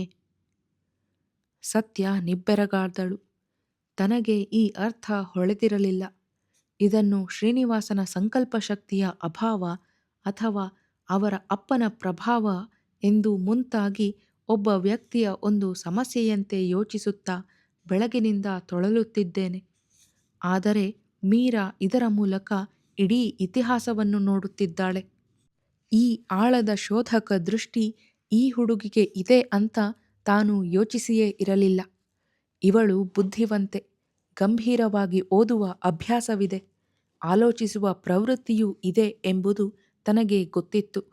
ಆದರೆ ನೋವಿನ ಬಿಂದುವನ್ನೇ ಹಿಡಿದು ಅದರ ಮೂಲಕ ಇತಿಹಾಸವನ್ನು ಸಮೀಕ್ಷಿಸುವ ಬೌದ್ಧಿಕ ಗತಿ ಇದೆ ಎಂಬುದನ್ನು ತಿಳಿದಿರಲಿಲ್ಲ. ಅವಳು ಮತ್ತೆ ಮಾತನಾಡಲಿಲ್ಲ. ಮೀರಳು ಸುಮ್ಮನಿದ್ದಳು. ಮೀರಾ ಸರಿಯಾಗಿ ಊಟ ಮಾಡಲಿಲ್ಲ. ಹಾಗೆಂದು ನೆನ್ನೆ ರಾತ್ರಿಯಂತೆ ಅನ್ನವನ್ನು ಅಸಹಿಸಿಕೊಳ್ಳಲೂ ಇಲ್ಲ. ಇಷ್ಟು ಮಾಡಿದರೆ ಸಾಕು ಎಂದು ಸತ್ಯಳು ಹೆಚ್ಚು ಬಲವಂತ ಮಾಡಲಿಲ್ಲ. ಊಟ ಮಾಡಿ ಉಳಿದದ್ದನ್ನು ತೆರವು ಮಾಡಿ ಇಬ್ಬರು ಆಗಲೇ ಪಾತ್ರೆ ತೊಳೆದಿಟ್ಟರು. ಒಲೆ ಇನ್ನೂ ಬಿಸಿಯಾಗಿದ್ದು ಬೆಂಕಿ ಆರದಿದ್ದುದರಿಂದ ಬೂದಿ ತೆಗೆದು ಒಲೆ ಸಾರಿಸಲು ಹೋಗಲಿಲ್ಲ. ನೆನ್ನೆಯಂತೆಯೇ ಇಬ್ಬರೂ ಒಂದೇ ಹಾಸಿಗೆಯ ಮೇಲೆ ಮಲಗಿದರು. ಸತ್ಯ ಕೇಳಿದಳು, ಅವನು ಬಂದು ನಿನ್ನನ್ನ ಮೊದಲ ಸಲ ಕೇಳಿದಾಗ ನಿನಗೆ ಅವನ ವಿಷಯವೆಲ್ಲ ಗೊತ್ತು. ಅಂದರೆ ಅವನು ಮೊದಲು ನನ್ನನ್ನ ಮದುವೆಯಾಗಬೇಕು ಅಂತಿದ್ದ, ಆಮೇಲೆ ಬೇರೆ ಮದುವೆಯಾದ, ಬಸುರಿಯಾದ ಹೆಂಡತಿ ಸತ್ತಳು. ಅಂದರೆ ಮೊದಲ ಗಂಡೇನಲ್ಲ. ಅಂಥವನ ಮೇಲೆ ನಿನಗೆ ಹೇಗೆ ಮನಸ್ಸು ಒಪ್ಪಿತು? ಹೇಗೆ ಹೇಳಲಿ? ಯೋಚಿಸಿ ಹೇಳು ನೋಡೋಣ, ನಿಜವಾದ ಮಾತು ಹೇಳು. ಮೀರಾ 10 ನಿಮಿಷ ಸುಮ್ಮನಿದ್ದಳು. ಅವಳು ಆಳವಾಗಿ ಯೋಚಿಸುತ್ತಿದ್ದಾಳೆಂದು ಸತ್ಯಳಿಗೆ ಕತ್ತಲೆಯಲ್ಲೂ ಎನಿಸುತ್ತಿತ್ತು. ಅನಂತರ ಹೇಳು ಎಂದು ಮತ್ತೊಮ್ಮೆ ಕೇಳಿದಾಗ ಎಂದಳು, ಮಂತ್ರಿಗಳ ಮಗ ಅಥವಾ ಅನುಕೂಲಸ್ಥರು ಅನ್ನೋದು ನನಗೇನೂ ಇರಲಿಲ್ಲ. ಮೇಲುಜಾತಿಯೋರು ಅನ್ನುವ ಆಕರ್ಷಣೆ ಇತ್ತು ಅಂತ ಕಾಣುತ್ತೆ. ನೀವು ಕೇಳಿದಿರಿ ಅಂತ ನಾನು ಯೋಚನೆ ಮಾಡಿ ಹೇಳ್ತಿದ್ದೀನಿ. ವಾಸ್ತವವಾಗಿ ಅದೊಂದೇ ಇತ್ತೇ ಅಂತ ಗೊತ್ತಿಲ್ಲ. ಮೇಲು ಕೆಳಗು ಅನ್ನೋದನ್ನ ಮನಸ್ಸಿನಲ್ಲಿ ಒಪ್ತೀಯೇನು? ಮೇಲಿನೋರು ತಮ್ಮೊಳಗೆ ಸೇರಿಸಿ ಒಂದು ಮಾಡಿಕೊಳ್ಳೋ ತನಕ ಅದು ಎಲ್ಲಿ ಹೋಗುತ್ತೆ? ಬುದ್ಧಿ ಬೇಕಾದ್ದು ಹೇಳಬಹುದು, ಆದರೆ ಮನಸ್ಸಿನ ಬಯಕೆಗಿಂತ ಹೆಚ್ಚಿನ ನಿಜವಿಲ್ಲ. ಸತ್ಯ ತನ್ನ ಎಡಮಗ್ಗುಲಿಗೆ ಹೊರಳಿ ತನ್ನ ಬಲಗೈಯಿಂದ ತಡಕಿ ಅವಳ ಕೈಯನ್ನು ಹಿಡಿದು ಬಿಗಿಯಾಗಿ ಹಿಸುಕಿದಳು. ಬೆಳಗ್ಗೆ ಎದ್ದು ಮುಖ ತೊಳೆದ ಮೇಲೆ ಮೀರಾ ಕೇಳಿದಳು, ಹೆಂಗಸರಿಗೂ ಯಜ್ಞೋಪವೀತದ ಅಧಿಕಾರ ಉಂಟು ಅಂತ ನಿಮ್ಮ ತಂದೆಯೇ ಹೇಳಿದರೆ? ಹೇಳಲಿಲ್ಲ, ನನಗೆ ಜನಿವಾರ ಹಾಕಿದರು. ಅಂದ್ರೆ ನಮ್ಮ ಜಾತಿಯ ಹೆಂಗಸರಿಗೆ? ಇದೇನು ಹೊಸತಾಗಿ ಕೇಳ್ತೀಯ?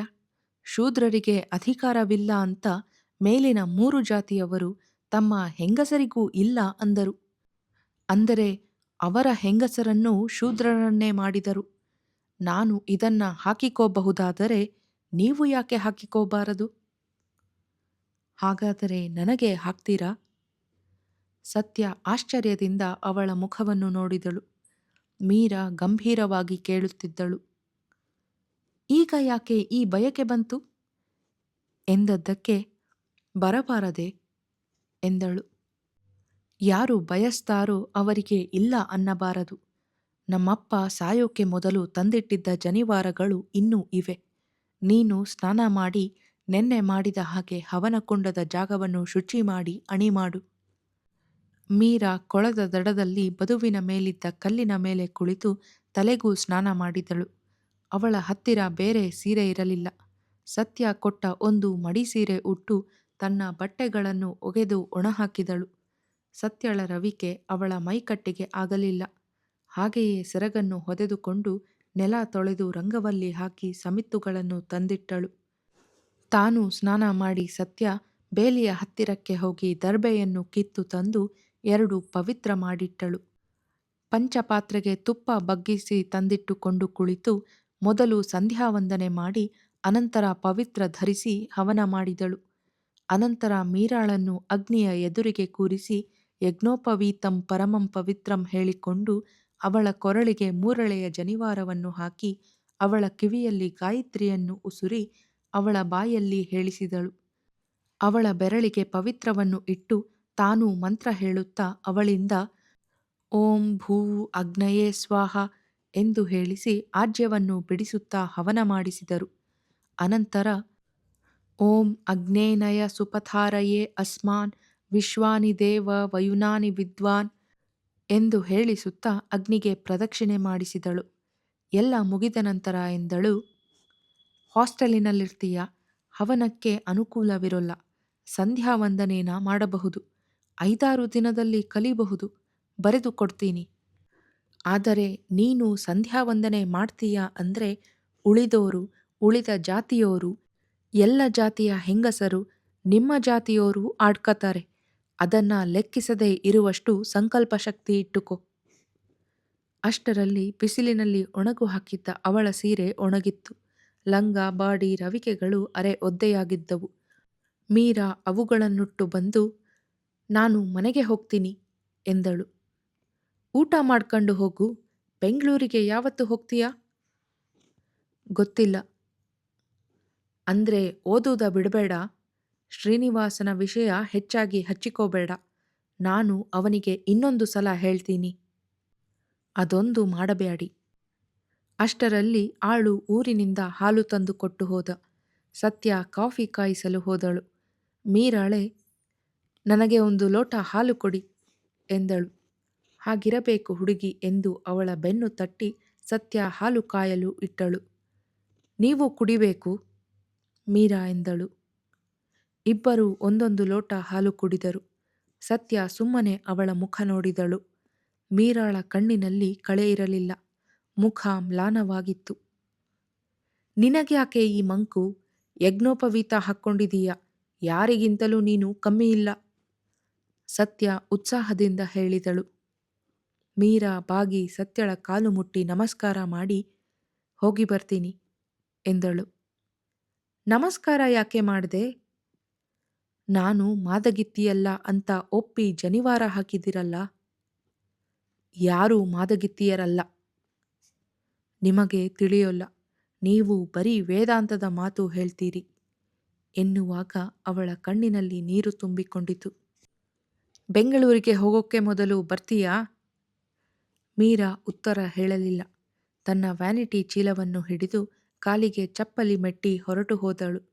ಸತ್ಯ ಮನೆಯಿಂದ ಹೊರಗೆ ಬಂದು ಬದುವಿನ ಮೇಲೆ ನಿಂತು ಅವಳು ಹೊಳೆಬಾಗಿಲು ದಾಟಿ ಮರೆಯಾಗುವ ತನಕ ನೋಡುತ್ತಾ ಇದ್ದಳು. ಸತ್ಯ ದಿನವೆಲ್ಲ ಏನೂ ಮಾಡಲಿಲ್ಲ. ಮಧ್ಯಾಹ್ನ ಅಡುಗೆ ಮಾಡಿ ಊಟ ಮಾಡಿದಳು. ಶ್ರೀನಿವಾಸ ಹೀಗೆ ಮಾಡುತ್ತಾನೆಂದೂ ಎಣಿಸಿರಲಿಲ್ಲ. ಆದರೆ ಅವನು ಮಾಡಿರುವುದರಲ್ಲಿ ಆಶ್ಚರ್ಯವಿಲ್ಲ.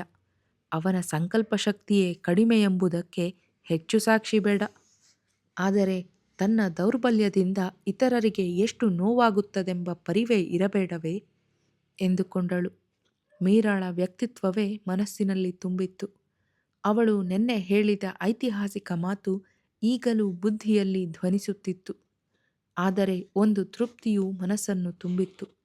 ಆ ದಿನ ತಾನು ಬೇರೊಬ್ಬರಿಗೆ, ಅದರಲ್ಲೂ ಇದುವರೆಗೆ ಮಾದಿಗರೆಂದು ದೂಡಲ್ಪಟ್ಟ ಜಾತಿಯವಳಿಗೆ, ಅದರಲ್ಲೂ ಶೂದ್ರರಲ್ಲಿ ಶೂದ್ರ ಎನಿಸಿಕೊಂಡ ಹೆಂಗಸಿಗೆ ಬ್ರಹ್ಮೋಪದೇಶ ಮಾಡಿದ್ದೇನೆ. ಉಪದೇಶ ಪಡೆಯುವ ಬಯಕೆ ಅವಳಿಂದಲೇ ಬಂತು. ಇದರ ಅರ್ಥವು ಮನಸ್ಸು ಬುದ್ಧಿಗಳನ್ನು ಹೊಕ್ಕು ಹಿಡಿದರೆ ಸಾಕು. ಈಗ ಮೀರಾಳಿಗಾಗಿರುವಂತಹ ದುಃಖವನ್ನು ಹೆಚ್ಚು ಕಷ್ಟವಿಲ್ಲದೆ ಸಹಿಸಬಹುದು. ಆದರೂ ಪ್ರಯತ್ನಪಟ್ಟು ಶ್ರೀನಿವಾಸನನ್ನು ತಿದ್ದಬೇಕು. ಮೀರಾ ಹೇಳುವ ವ್ಯಾಖ್ಯೆ ಸೈದ್ಧಾಂತಿಕವಾಗಿ ಸರಿ, ಆದರೆ ವ್ಯಾವಹಾರಿಕವಾಗಿ ಅದು ಅತಿ ಆದರ್ಶದಿಂದ ಕೂಡಿದುದು. ಒಂದು ಹುಡುಗಿಯ ಜೊತೆಯಲ್ಲಿ ಇಷ್ಟೆಲ್ಲ ನಡೆದ ಮೇಲೆ ಮನಸ್ಸು ಬದಲಾಯಿಸುವವನನ್ನು ಏನಾದರೂ ಸರಿ, ಸುಮ್ಮನೆ ಬಿಡಬಾರದು. ಅವಳಿಗೆ ಮೋಹನದಾಸನ ನೆನಪು ಬಂತು. ಈ ವಿಷಯ ತಿಳಿದರೆ ಅವನು ಸುಮ್ಮನಿರುವುದೇ ಇಲ್ಲ. ಇನ್ನು 20 ದಿನವಿದೆ ದಸರಾ ರಜಾ. ಆಗ ಎಲ್ಲೆಲ್ಲೂ ದೇವಾಲಯದ ನಿತ್ಯ ಪ್ರವೇಶ ಕಾರ್ಯಕ್ರಮಕ್ಕೆ ವ್ಯವಸ್ಥೆ ಮಾಡಲು ಅವನು ಸುತ್ತುತ್ತಿದ್ದಾನೆ. ಪತ್ರಿಕೆಗಳಲ್ಲಿ ಆ ಬಗೆಗೆ ಸುದ್ದಿ ಬರುತ್ತಿದೆ. ಮುಖ್ಯಮಂತ್ರಿಗಳನ್ನು ಕಾಣಲು ಹೋದ ನಿಯೋಗದಲ್ಲಿ ಬೆಟ್ಟಯ್ಯನವರೂ ಸೇರಿದ್ದರು. ಹರಿಜನರು ಕೇಳಿದ ಕಡೆ ದೇವಸ್ಥಾನದ ಹತ್ತಿರ ಪೊಲೀಸರನ್ನು ಇಡುತ್ತಾರಂತೆ. ಮೋಹನದಾಸ ಈಗ ನಿಜವಾಗಿಯೂ ಯುದ್ಧ ಮನೋಭಾವದಲ್ಲಿದ್ದಾನೆ. ಶ್ರೀನಿವಾಸನ ವಿಷಯ ತಿಳಿದರೆ ಅವನನ್ನು ದೈಹಿಕವಾಗಿ ಹಿಡಿದು ಹೊಡೆದರೂ ಹೊಡೆಯಬಹುದು. ಆದರೆ ಹಾಗಾಗಬಾರದು. ಮುಂದೆ ಸಂಬಂಧಿಕರಾಗಬೇಕಾದ ಅವರು ಹೊಡೆದಾಡಬಾರದು. ಭಯವನ್ನು ಹುಟ್ಟಿಸಿ ಕೆಲಸ ಮಾಡಿಸಬೇಕು. ನಿಜವಾದ ಅಪಾಯ ಮಾಡಬಾರದು.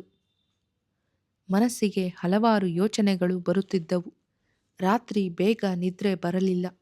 ಇದೇ ಯೋಚನೆ, ಮೀರಳದೆ ಚಿಂತೆ.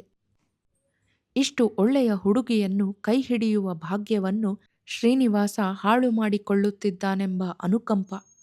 ಅವಳು ಬೆಳಗ್ಗೆ ಎದ್ದು ಮುಖ ತೊಳೆದುಕೊಂಡಳು. ಇವತ್ತು ಮೈಸೂರಿಗೆ ಪ್ರೊಫೆಸರರಿಗೆ ಕಾಗದ ಬರೆಯಬೇಕೆಂದು ನಿರ್ಧರಿಸಿ ಆಗಲೇ ಕೈಗೆ ಪೆನ್ನು ಕಾಗದ ತೆಗೆದುಕೊಂಡು ಕುಳಿತಳು. ಆರಂಭದ ವಾಕ್ಯವೇ ಸರಿಯಾಗಿ ರೂಪುಗೊಳ್ಳಲಿಲ್ಲ. ಬಂದಂತೆ ಬರೆಯುವುದು, ಆಮೇಲೆ ಸರಿಯಾದ ರೂಪ ಬರುವಂತೆ ತಿದ್ದುವುದು ಎಂದು ಗೀಚಲು ಆರಂಭಿಸಿದಳು. 7-8 ಪಂಕ್ತಿಯಾಗಿತ್ತು. ಅಷ್ಟರಲ್ಲಿ ಯಾರೋ ಬಂದಂತಾಯಿತು. ದೊಡ್ಡ ದೊಡ್ಡ ಹೆಜ್ಜೆಯ ಸಪ್ಪಳ ಕೇಳಿಸಿತು. ಅದು ಬೂಟು ಕಾಲಿನ ಸದ್ದೆಂದು ಗುರುತಿಸುವಷ್ಟರಲ್ಲಿ ಮನೆಯ ಮುಂದೆ ಒಬ್ಬ ಕಾನ್ಸ್ಟೇಬಲ್ ಬಂದು ಹೇಳಿದ, ಬೆಟ್ಟಯ್ಯರ ಮಗಳು ಕೆರೆಗೆ ಬಿದ್ದು ಸತ್ತಿದ್ದಾರೆ, ಮಹಜರಾಗ್ತಿದೆ, ಏರಿ ಹತ್ತಿರ ನೀವು ಬರಬೇಕಂತೆ. ಅವಳಿಗೆ ಎದೆಯ ಚಲನೆ ನಿಂತಿತು. ಬುದ್ಧಿಗೆ ಸರಿಯಾಗಿ ಅರ್ಥವಾಗಲಿಲ್ಲ. ಯಾರು ಎಂದಳು. ಬೆಟ್ಟಯ್ಯರ ಮಗಳು ಎಂದು ಕಾನ್ಸ್ಟೇಬಲ್ ಮತ್ತೆ ಹೇಳಿದ. ಪೆನ್ನು ಕಾಗದಗಳನ್ನು ಕೆಳಗಿಟ್ಟು ತೆರೆದ ಬಾಗಿಲನ್ನು ಹಾಗೆಯೇ ಬಿಟ್ಟು ಅವಳು ಅವನ ಜೊತೆ ಬಂದಳು. ಅವನಿಗಿಂತ ಬೇಗ ಹೆಜ್ಜೆ ಹಾಕಿ ಗದ್ದೆಯ ಬದುಗಳ ಮೇಲೆ ನಡೆದು ಕಾಲುವೆಯ ದಡದಲ್ಲಿ ಓಡಿ ತೂಪಿನ ಬಾಯಿಯ ಹತ್ತಿರದ ಏರಿನಲ್ಲಿ ಹತ್ತಿ ಕೆರೆಯ ಏರಿಯ ಮೇಲೆ ಹೋಗಿ ನೋಡುತ್ತಾಳೆ. ಬೆಟ್ಟಯ್ಯನವರು, ಅವರ ಹೆಂಡತಿ, ಮಾತಂಗಿಯರೇ ಅಲ್ಲದೆ ಅವರ ಕಾಲೋನಿಯ 30-40 ಜನ ಸೇರಿದ್ದಾರೆ. ಊರೊಳಗಿನ 10-15 ಜನ. ಸುದ್ದಿ ತಿಳಿದು ಇನ್ನೂ ಜನ ಬರುತ್ತಿದ್ದಾರೆ. ಪೊಲೀಸ್ ಸಬ್ ಇನ್ಸ್ಪೆಕ್ಟರರು, ದಫೇದಾರರು, 4 ಜನ ಕಾನ್ಸ್ಟೇಬಲುಗಳು ನಿಂತು ಜನರನ್ನು ಏರಿಯಿಂದ ಒಂದು ಮಾರು ದೂರದಲ್ಲೇ ತಡೆಯುತ್ತಿದ್ದಾರೆ. ಸುಮಾರು 2 ವರ್ಷದಲ್ಲಿ ತನ್ನ ತಂದೆ ನೀರಿಗೆ ಬಿದ್ದ ಜಾಗದಲ್ಲೇ ಈಗ ಮೀರಾ ಹೊಟ್ಟೆಗೆ ಕಲ್ಲು ಕಟ್ಟಿಕೊಂಡು ಮುಳುಗಿದ್ದಾಳೆ. ಕೆಳಗೆ ಶರೀರ ಮುಳುಗಿದೆ. ಬಿಚ್ಚಿದ ಕೊಡೆಯಂತೆ ಹರಡಿರುವ ಸೀರೆ ಸ್ಪಷ್ಟವಾಗಿ ಕಾಣುತ್ತಿದೆ. ಮೀರಾಳ ತಾಯಿ ನೆಲಕ್ಕೆ ಬಿದ್ದು ಅಳುತ್ತಿದ್ದರು. ಮಾತಂಗಿ ಕಣ್ಣೀರು ಹಾಕುತ್ತಾ ಅವರನ್ನು ಎತ್ತಿ ಕೂರಿಸುತ್ತಿದ್ದಳು. ಬೆಟ್ಟಯ್ಯನವರು ಮಂಡಿಗೆ ತಲೆ ಕೊಟ್ಟುಕೊಂಡು ಬಿಕ್ಕಳಿಸುತ್ತಿದ್ದರು. ಸಬ್ ಇನ್ಸ್ಪೆಕ್ಟರರು ಒಂದು ಬಿಳಿ ಕವರು ತೆಗೆದು ಸತ್ಯಳ ಕೈಗೆ ಕೊಟ್ಟು, ನೋಡಿ ಎಂದರು. ಕವರನ್ನು ಪೊಲೀಸರೇ ಒಡೆದಿದ್ದರು. ಸತ್ಯ ಕೈ ಹಾಕಿ ನೋಡಿದಳು. ಒಂದು ಸಣ್ಣ ಕಾಗದ. ಕಾಗದದಲ್ಲಿ ಮೀರಾಳ ಅಕ್ಷರ. ಸ್ವಇಚ್ಛೆಯಿಂದ ಆತ್ಮಹತ್ಯೆ ಮಾಡಿಕೊಂಡಿದ್ದೇನೆ. ಯಾರದು ಯಾವ ರೀತಿಯಲ್ಲೂ ಜವಾಬ್ದಾರಿಯಿಲ್ಲ ಎಂದು ಬರೆದು ಕೆಳಗೆ ರುಜು ಮಾಡಿ ನೆನ್ನೆಯ ತಾರೀಖು ಹಾಕಿದ್ದಳು. ಈ ಕವರು ಎಲ್ಲಿ ಸಿಕ್ತು? ಸತ್ಯ ಕೇಳಿದಳು. ಈ ಕಲ್ಲಿನ ಮೇಲೆ ಕವರನ್ನಿಟ್ಟು ಅದರ ಮೇಲೆ ಸಣ್ಣ ಕಲ್ಲು ಹೇರಿತ್ತು. ಕವರಿನ ಮೇಲೆ ಪೊಲೀಸರಿಗೆ ಅಂತ ಇಂಗ್ಲಿಷ್ನಲ್ಲಿ ಬರೆದಿದೆ ನೋಡಿ. ಕವರಿನ ಮೇಲೆಯೇ ಈ ಜನಿವಾರ ಮಡಿಸಿಟ್ಟಿದೆ ಎಂದು ಇನ್ನೂ ದಾರದ ಮಡಿಕೆ ಸರಿಯಾಗದ ಒಂಟಿ ಜನಿವಾರವನ್ನು ತಮ್ಮ ಎಡಗೈಯಿಂದ ತೆಗೆದು ತೋರಿಸಿದ ಸಬ್ ಇನ್ಸ್ಪೆಕ್ಟರರು, ಸತ್ತೋರೇನೋ ಕಾಗದದಲ್ಲಿ ಹಾಗೆ ಬರೆದಿದ್ದಾರೆ, ಆದರೆ ತನಿಖೆ ಮಾಡಬೇಕಾದ್ದು ನಮ್ಮ ಜವಾಬ್ದಾರಿ. ಮೊನ್ನೆ ಎಲ್ಲ ನೆನ್ನೆ ಬೆಳಗಿನ ತನಕ ಅವರು ನಿಮ್ಮ ತೋಟದ ಮನೇಲಿದ್ರು ಅಂತ ನಮಗೆ ಗೊತ್ತಾಗಿದೆ. ಅವರೇ ಹಾಗಂತ ತಾಯಿಯ ಕೈಲಿ ಅಂದ್ರಂತೆ. ನೀವು ಏನು ಹೇಳಿಕೆ ಕೊಡ್ತೀರಿ ಕೊಡಿ ಎಂದರು. ಸತ್ಯ ನೀರಿನಲ್ಲಿ ಮುಳುಗಿ ಕಾಣುತ್ತಿದ್ದ ಮೀರಾಳ ಹೆಣವನ್ನು ನಿರುಕಿಸುತ್ತಾ ಒಂದು ನಿಮಿಷ ನಿಂತಳು. ಈ ಹುಡುಗಿ ಹೀಗೆ ದುಡುಕಬಾರದಾಗಿತ್ತು ಎನಿಸಿತು. ಆದರೆ ಅವಳು ಆಡಿದ ಇತಿಹಾಸದ ಮಾತು ಜ್ಞಾಪಕಕ್ಕೆ ಬಂತು. ತಕ್ಷಣ ಮಹಾ ಸಿಟ್ಟು ಬಂತು. ಜನವೆಲ್ಲ ಅವಳು ಏನು ಹೇಳುತ್ತಾಳೆಂದು ಗಟ್ಟಿಯಾಗಿ ಉಸಿರು ಬಿಡದೆ ಕೇಳುತ್ತಾ ನಿಂತರು. ನನ್ನ ಹೇಳಿಕೆ ಬೇಕಾದರೆ ಬರೆದು ಕೊಡ್ತೀನಿ. ಅವಳ ವ್ಯಾನಿಟಿ ಬ್ಯಾಗ್ ನೋಡಿದ್ದೀರಾ? ಇಲ್ಲ. ಬೆಟ್ಟಯ್ಯನವರನ್ನ ಕೇಳಿ. ಅದು ಮನ್ಲಿದೆ. ಏನಿದೆ ಅದರಲ್ಲಿ? ಬೆಟ್ಟಯ್ಯನವರು ಕೇಳಿದರು. ತರಿಸಿ ನೋಡಿ ಸತ್ಯ ಎಂದಳು. ಯಾರೂ ಹೋಗಿ ಮುಟ್ಕೊಡುದು, ನಾವೇ ಮೊದಲು ಮುಟ್ಟಿ ನೋಡಬೇಕು, ನಡೀರಿ ಎಂದ ಸಬ್ ಇನ್ಸ್ಪೆಕ್ಟರರು. ನೀವು ನಿಲ್ಲಿರಿ ಎಂದು ಮೂವರು ಕಾನ್ಸ್ಟೇಬಲ್ ಮತ್ತು ದಫೇದಾರರಿಗೆ ಹೇಳಿ ಇನ್ನಿಬ್ಬರು ಕಾನ್ಸ್ಟೇಬಲುಗಳನ್ನು ಜೊತೆಯಲ್ಲಿ ಕರೆದುಕೊಂಡು ಬೆಟ್ಟಯ್ಯನವರ ಕಾಲೋನಿಯ ಕಡೆಗೆ ನಡೆದರು. ಬೆಟ್ಟಯ್ಯನವರು ಜೊತೆಯಲ್ಲಿ ಬಂದರು. ಸತ್ಯ ಅನುಸರಿಸಿದಳು. ಮನೆಯ ಒಳಗೆ ಬಂದ ಬೆಟ್ಟಯ್ಯನವರು ಎದುರು ಗೋಡೆಗೆ ಹಾಕಿದ್ದ ಗಾಂಧಿಯ ಪಟದ ಗೂಟದ ಕಡೆಗೆ ಕೈತೋರಿಸಿ, ಅದೇಯ ಎಂದರು. ಮುಂದೆ ಹೋಗಿ ಕೈಗೆ ತೆಗೆದುಕೊಂಡು ಸಬ್ ಇನ್ಸ್ಪೆಕ್ಟರರು ಜಗುಲಿಯ ಮೇಲಕ್ಕೆ ಬಂದು ಅದನ್ನು ತೆಗೆದು ಒಳಗಿದ್ದುದನ್ನು ಒಂದೊಂದಾಗಿ ಕೆಳಗಿಟ್ಟರು. ಒಂದು ಪುಟ್ಟ ಬಾಚಣಿಕೆ, ಸಣ್ಣ ಕನ್ನಡಿ, ಒಂದು ಪೆನ್ನು, ಒಂದು ದುಡ್ಡಿನ ಪರ್ಸು, ಇನ್ನೊಂದು ಮಡಿಕೆಯಲ್ಲಿ ಶ್ರೀನಿವಾಸನ ಕಾಗದ, ಅವನೊಡನೆ ತೆಗೆಸಿಕೊಂಡ ಫೋಟೋ, ಮೀರಾಳ ಅಕ್ಷರದ ಒಂದು ಕಾಗದ. ಇನ್ಸ್ಪೆಕ್ಟರರು ಮೊದಲು ಶ್ರೀನಿವಾಸನ ಕಾಗದವನ್ನು ಗಟ್ಟಿಯಾಗಿ ಓದಿದರು. ಅನಂತರ ಅವಳ ಕಾಗದವನ್ನು ಓದಿದರು. ತೀರ್ಥರೂಪರ ಚರಣಗಳಲ್ಲಿ ಬಾಲಕಿ ಮೀರಾಳ ನಮಸ್ಕಾರಗಳು. ಈ ಕಾಗದವನ್ನು ನಿಮಗೆ ಬರೆಯುತ್ತಿದ್ದೇನೆ, ಅಣ್ಣನಿಗೆ ಬರೆಯುತ್ತಿಲ್ಲ. ನೀವು ಇದರಂತೆಯೇ ಮಾಡಬೇಕು. ನನ್ನ ಮರಣಕ್ಕೆ ಯಾರಿಗೂ ಶಿಕ್ಷೆಯಾಗಕೂಡದು. ಶ್ರೀನಿವಾಸರಿಗೆ ಸ್ವಲ್ಪವೂ ಕೇಡು ಮಾಡದಂತೆ ಅಣ್ಣನನ್ನು ನೀವು ತಡೆಯಬೇಕು. ಈ ಚೀಲದಲ್ಲೇ ಇಟ್ಟಿರುವ ಒಂದು ಜೊತೆ ವಜ್ರದ ಓಲೆ ಮತ್ತು ಚಿನ್ನದ ಸರಗಳನ್ನು, ಶ್ರೀನಿವಾಸರು ನನಗೆ ತೆಗೆದುಕೊಟ್ಟಿದ್ದ ಸೀರೆ ರವಿಕೆಗಳನ್ನು ಅವರಿಗೆ ತಪ್ಪದೆ ಮುಟ್ಟಿಸಿ. ನನ್ನ ರೂಮ್ಮೇಟ್ ಪಾರ್ವತಿಯನ್ನು ಕೇಳಿದರೆ ಅವರು ತೆಗೆದುಕೊಟ್ಟಿದ್ದ ಸೀರೆ ರವಿಕೆಗಳ್ಯಾವುವು ಎಂದು ಹೇಳುತ್ತಾಳೆ. ನಾನು ಸಾಯುವುದರಿಂದ ನಿಮಗೆಲ್ಲ ದುಃಖವಾಗುತ್ತದೆ. ಇವಳು ಹೀಗೆ ದುರ್ಬಲ ಕೆಲಸ ಮಾಡಿಕೊಂಡಳು ಎಂದು ಗುರುಗಳಾದ ಸತ್ಯಮ್ಮನವರಿಗೆ ಸಿಟ್ಟು ಬರುತ್ತದೆ. ಆದರೆ ನೀವೆಲ್ಲ ನನ್ನನ್ನು ಕ್ಷಮಿಸಬೇಕು. ನಿಮ್ಮ ಪ್ರೀತಿಯ ಮಗಳು ಮೀರಾ. ಕಾಗದಕ್ಕೆ ನೆನ್ನೆಯ ತಾರೀಖು ಹಾಕಿದ್ದಳು. ಸಬ್ ಇನ್ಸ್ಪೆಕ್ಟರರು ಚೀಲದ ತಳಕ್ಕೆ ಕೈ ಹಾಕಿ ನೋಡಿದರು. 5 ಎಳೆಯ ಚಿನ್ನದ ಸರ ಮತ್ತು ಹೊಳೆಯುವ 2 ಬಿಳಿ ವಜ್ರದ ಓಲೆಗಳಿದ್ದವು. ನೆನ್ನೆ ಸಂಜೆಯೆಲ್ಲ ಮಾತಾಡದೆ ಕುಂತಿದ್ಲು. ಯಾವಾಗ ಇದನ್ನ ಬರೆದಳೋ, ರಾತ್ರಿ ಯಾವ ಹೊತ್ತಿನಲ್ಲಿ ಹೋಗಿ ಬಿದ್ದಳೋ ದೇವರಿಗೆ ಗೊತ್ತು ಎನ್ನುತ್ತಾ ಬೆಟ್ಟಯ್ಯನವರು ಬಿಕ್ಕಿ ಅಳಲು ಪ್ರಾರಂಭಿಸಿದರು.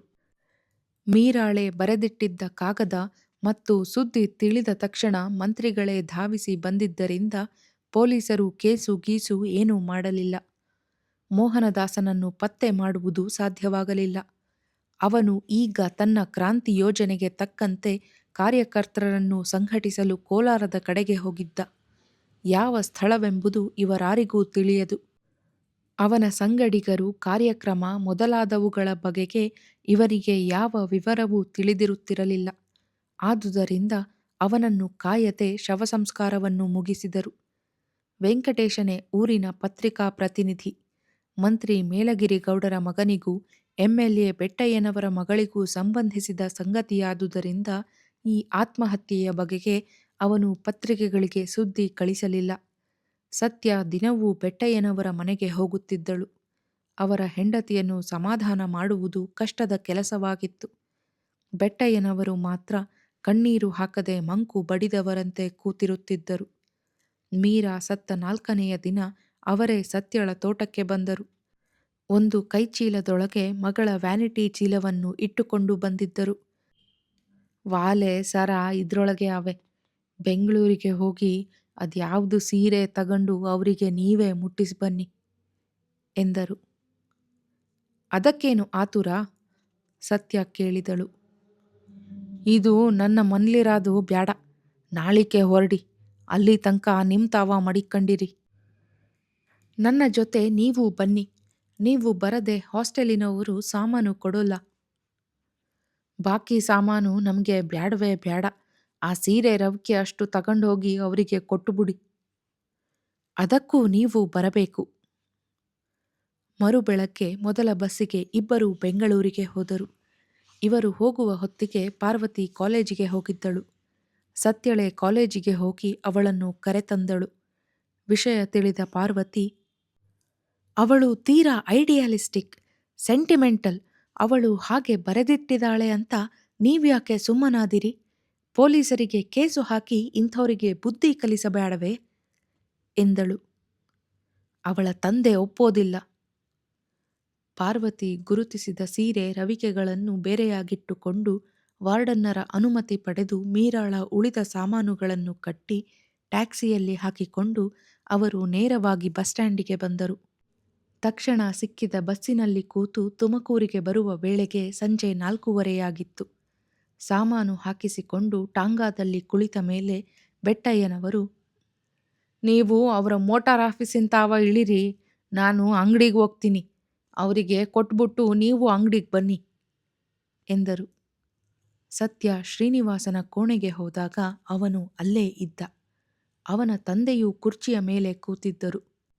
ಯಾವುದೋ ಗಂಭೀರವಾದ ಮಾತಿನ ಮಧ್ಯದಲ್ಲಿ ಅಡರುವ ಮೌನವು ರೂಮಿನಲ್ಲಿತ್ತು. ಒಳಗೆ ಬಂದ ಸತ್ಯ 1 ನಿಮಿಷ ಕುರ್ಚಿಯ ಮೇಲೆ ಕುಳಿತಳು. ಅವರಿಬ್ಬರೂ ಇವಳನ್ನು ನೋಡುತ್ತಿದ್ದರು. ಆದರೆ ಯಾರೂ ಮಾತನಾಡಲಿಲ್ಲ. ಸತ್ಯಳೆ ಶ್ರೀನಿವಾಸ ಕುಳಿತಿದ್ದ ಮಂಚದ ಹತ್ತಿರಕ್ಕೆ ಬಂದು ತನ್ನ ಕೈಚೀಲವನ್ನು ತೆಗೆದು 2 ರೇಷ್ಮೆ ಸೀರೆ, 2 ನೈಲಾನ್ ಸೀರೆ, 4 ರವಿಕೆ, 1 ಚಿನ್ನದ ಸರ, 2 ಓಲೆಗಳನ್ನು ಒಂದೊಂದಾಗಿ ಅವನ ಮುಂದೆ ಹಾಕಿದಳು. ಅವನು ಮಂಕು ಹಿಡಿದವನಂತೆ ಅವುಗಳನ್ನು ನೋಡುತ್ತಿದ್ದ. ತನ್ನ ಪರ್ಸ್ ತೆಗೆದು ಅದರೊಳಗೆ ಇಟ್ಟುಕೊಂಡಿದ್ದ ಮೀರಾಳ ಕಾಗದವನ್ನು ತೆಗೆದು ಅವಳು ಅವನ ಮುಂದೆ ಇಟ್ಟು, ಓದಿ ವಾಪಸ್ಸು ಕೊಡು ಎಂದಳು. ಶ್ರೀನಿವಾಸ ಕೈಯೆತ್ತಿ ಕಾಗದವನ್ನು ಮುಟ್ಟಲೂ ಇಲ್ಲ. 1 ನಿಮಿಷ ಕಾಯ್ದ ಸತ್ಯಳೆ, ಅವಳು ಯಾಕೆ ಆತ್ಮಹತ್ಯೆ ಮಾಡಿಕೊಂಡಳು ಅನ್ನೋದು ನಿನಗೆ ಗೊತ್ತಿದೆ. ನಿಮ್ಮ ತಂದೆ ಅದನ್ನಾದರೂ ನಿಜವಾಗಿ ಹೇಳಿರಬಹುದು. ಸಾಯುಕ್ಕೆ ಮೊದಲು ಅವಳು ಬರೆದಿಟ್ಟಿರೋ ಕಾಗದ ಇದು. ನಾನೇ ಓದ್ತೀನಿ ತಾಳು ಎಂದು ಅದನ್ನು ಕೈಗೆ ತೆಗೆದುಕೊಂಡು ಗಟ್ಟಿಯಾಗಿ, ತೀರ್ಥರೂಪರ ಚರಣಗಳಲ್ಲಿ ಬಾಲಕಿ ಮೀರಾಳ ನಮಸ್ಕಾರಗಳು. ಈ ಕಾಗದವನ್ನು ನಿಮಗೇ ಬರೆಯುತ್ತಿದ್ದೇನೆ. ಅಣ್ಣನಿಗೆ ಬರೆಯುತ್ತಿಲ್ಲ. ನೀವು ಇದರಂತೆಯೇ ಮಾಡಬೇಕು. ನನ್ನ ಮರಣಕ್ಕೆ ಯಾರಿಗೂ ಶಿಕ್ಷೆಯಾಗಕೂಡದು. ಶ್ರೀನಿವಾಸರಿಗೆ ಸ್ವಲ್ಪವೂ ಕೇಡು ಮಾಡದಂತೆ ಅಣ್ಣನನ್ನು ನೀವು ತಡೆಯಬೇಕು. ಈ ಚೀಲದಲ್ಲೇ ಇಟ್ಟಿರುವ 1 ಜೊತೆ ವಜ್ರದ ಓಲೆ, 1 ಚಿನ್ನದ ಸರಗಳನ್ನು, ಶ್ರೀನಿವಾಸರು ನನಗೆ ತೆಗೆದುಕೊಟ್ಟಿದ್ದ ಸೀರೆ ರವಿಕೆಗಳನ್ನು ಅವರಿಗೆ ತಪ್ಪದೆ ಮುಟ್ಟಿಸಿ. ನನ್ನ ರೂಮ್ಮೇಟ್ ಪಾರ್ವತಿಯನ್ನು ಕೇಳಿದರೆ ಅವರು ತೆಗೆದುಕೊಟ್ಟಿದ್ದ ಸೀರೆ ರವಿಕೆಗಳ್ಯಾವುವು ಎಂದು ಹೇಳುತ್ತಾಳೆ ಎಂಬ ತನಕ ಓದಿ, ಓ, ಇನ್ನೊಂದು ಮರೆತಿದ್ದೆ. ನೀನು ಅವಳ ಜೊತೆ ತೆಗೆಸಿಕೊಂಡ ಫೋಟೋ ಇಲ್ಲೇ ಇದೆ ಎಂದು ತನ್ನ ಚೀಲಕ್ಕೆ ಕೈ ಹಾಕಿ ಫೋಟೋವನ್ನು ತೆಗೆದು ಅವನ ಮುಂದೆ ಇಟ್ಟು, ಅವಳು ಯಾಕೆ ಸತ್ತಳು ಅನ್ನೋದು ನಿನಗೆ ಗೊತ್ತಿದೆ. ಅವತ್ತು ಬಂದಿದ್ದಾಗ ನೀನು ಕುಡಿದಿದ್ದೆಯಂತೆ. ಸರ ಓಲೆ ಮಾಡಿಸಿಕೊಟ್ಟಿದ್ದಕ್ಕೆ ಅವಳು ನಿನ್ನ ಜೊತೆ ಮಲಗಿದ್ದಳು. ಇನ್ನು ಮುಂದೆ ಮಲಗುಕ್ಕೆ ವಜ್ರ ಹೊದಿಸಿರುವ ಬಳೆ ಮಾಡಿಸಿಕೊಡ್ತೀನಿ ಅಂದಿದ್ದೆಯಂತೆ. ಅದಕ್ಕೆ ನೀನು ಮಾಡಿಸಿಕೊಟ್ಟಿರುವ ಸಾಮಾನು ನಿನಗೆ ತಲುಪಿಸಬೇಕು ಅಂತ ಅವಳ ಆಶೆಯಾಗಿತ್ತು ಅಂತ ನನಗೆ ಅರ್ಥವಾಗುತ್ತೆ. ಇನ್ನು ನಾನು ಹೋಗ್ತೀನಿ ಎಂದು ಹೇಳಿ ಕೋಣೆಯಿಂದ ಹೊರಗೆ ಬಂದು ಬಿಟ್ಟಳು. ಅವನು ಮಂಕು ಹಿಡಿದವನಂತೆ ತನ್ನ ಮುಂದಿದ್ದ ಒಡವೆ ವಸ್ತ್ರಗಳನ್ನೇ ದಿಟ್ಟಿಸುತ್ತಿದ್ದ. ಸತ್ಯ 20 ಮಾರು ನಡೆದಿದ್ದಳು. ಹಿಂದಿನಿಂದ ಸತ್ಯಮ್ಮ ಎಂದು ಕೂಗಿದಂತಾಯಿತು. ಹಿಂತಿರುಗಿ ನೋಡಿದಳು. ಮಂತ್ರಿಗಳು ದೊಡ್ಡ ಹೆಜ್ಜೆ ಹಾಕಿಕೊಂಡು ಬರುತ್ತಿದ್ದರು. ಹತ್ತಿರ ಬಂದು, ನಿನ್ನ ಕೈಲಿ ಮಾತಾಡಬೇಕು, ಬಾ ಬೆಂಗಳೂರಿಗೆ ಹೋಗೋಣ ಎಂದರು. ನನಗೆ ಅಲ್ಲೇನೂ ಕೆಲಸವಿಲ್ಲ. ಅಯ್ಯೋ, ಹಂಗನ್ನ ಕಾದು, ನಾನೇ ಊರಿಗೆ ಬಂದು ನಿನ್ನ ಕಾಣಬೇಕು ಅಂತಿದ್ದೆ.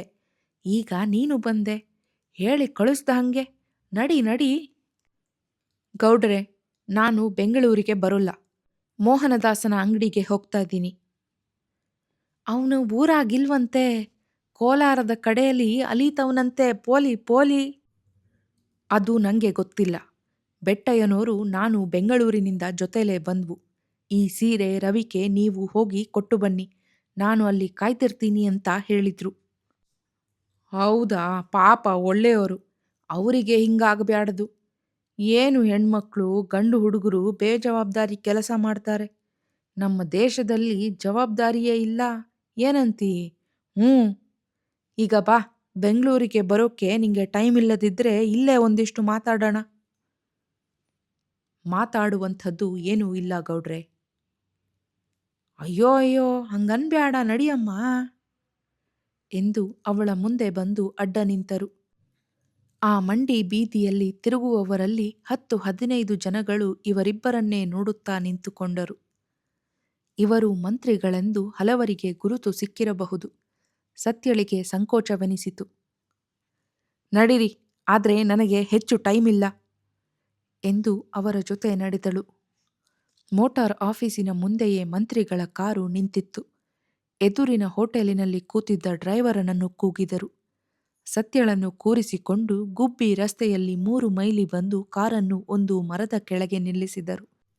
ಕೆಳಗಿಳಿದು ಅವಳನ್ನು ಕರೆದುಕೊಂಡು ಬಯಲಿನಲ್ಲಿ ಅರ್ಧ ಫರ್ಲಾಂಗ್ ನಡೆದು ಒಂದು ಬಂಡೆಯ ಹತ್ತಿರಕ್ಕೆ ಬಂದು ಜೇಬಿನಿಂದ ಕರವಸ್ತ್ರವನ್ನು ತೆಗೆದು ಕಲ್ಲನ್ನು ಒರೆಸಿ ಬಗ್ಗಿ ಬಾಯಿಂದ ಉರುಬಿ ಶುಚಿ ಕೂತ್ಕಳವ್ವ ಎಂದು ತೋರಿಸಿದರು. ತಾವು ಎದುರಿಗೆ ಕುಳಿತು ಹೇಳಿದರು, ಎಲ್ಲ ನಿಂಗೆ ಗೊತ್ತಿದೆ, ಇನ್ನು ಮುಂದಿಂದೆಲ್ಲ ನಿಂಗೆ ಸೇರಿದ್ದು. ಅಂದ್ರೆ ಏನು ನಿಮ್ಮ ಅಭಿಪ್ರಾಯ? ಅವನು ಮೊದಲು ಕುಡಿತಿದ್ನಂತೆ, ಈಗ 4 ದಿನದಿಂದ ಬಾಟ್ಲಿ ಕೈಲೂ ಮುಟ್ಟಿಲ್ವಂತೆ. ಗುಮಾಸ್ತರು ಅಂದ್ರು. ಮಂಕು ಹಿಡಿದ ಹಂಗೆ ಸುಮ್ಮನೆ ಕೂತಿರ್ತಾನಂತೆ. ಈಗ ನೀನೇ ನೋಡಿದ್ಯಲ್ಲ,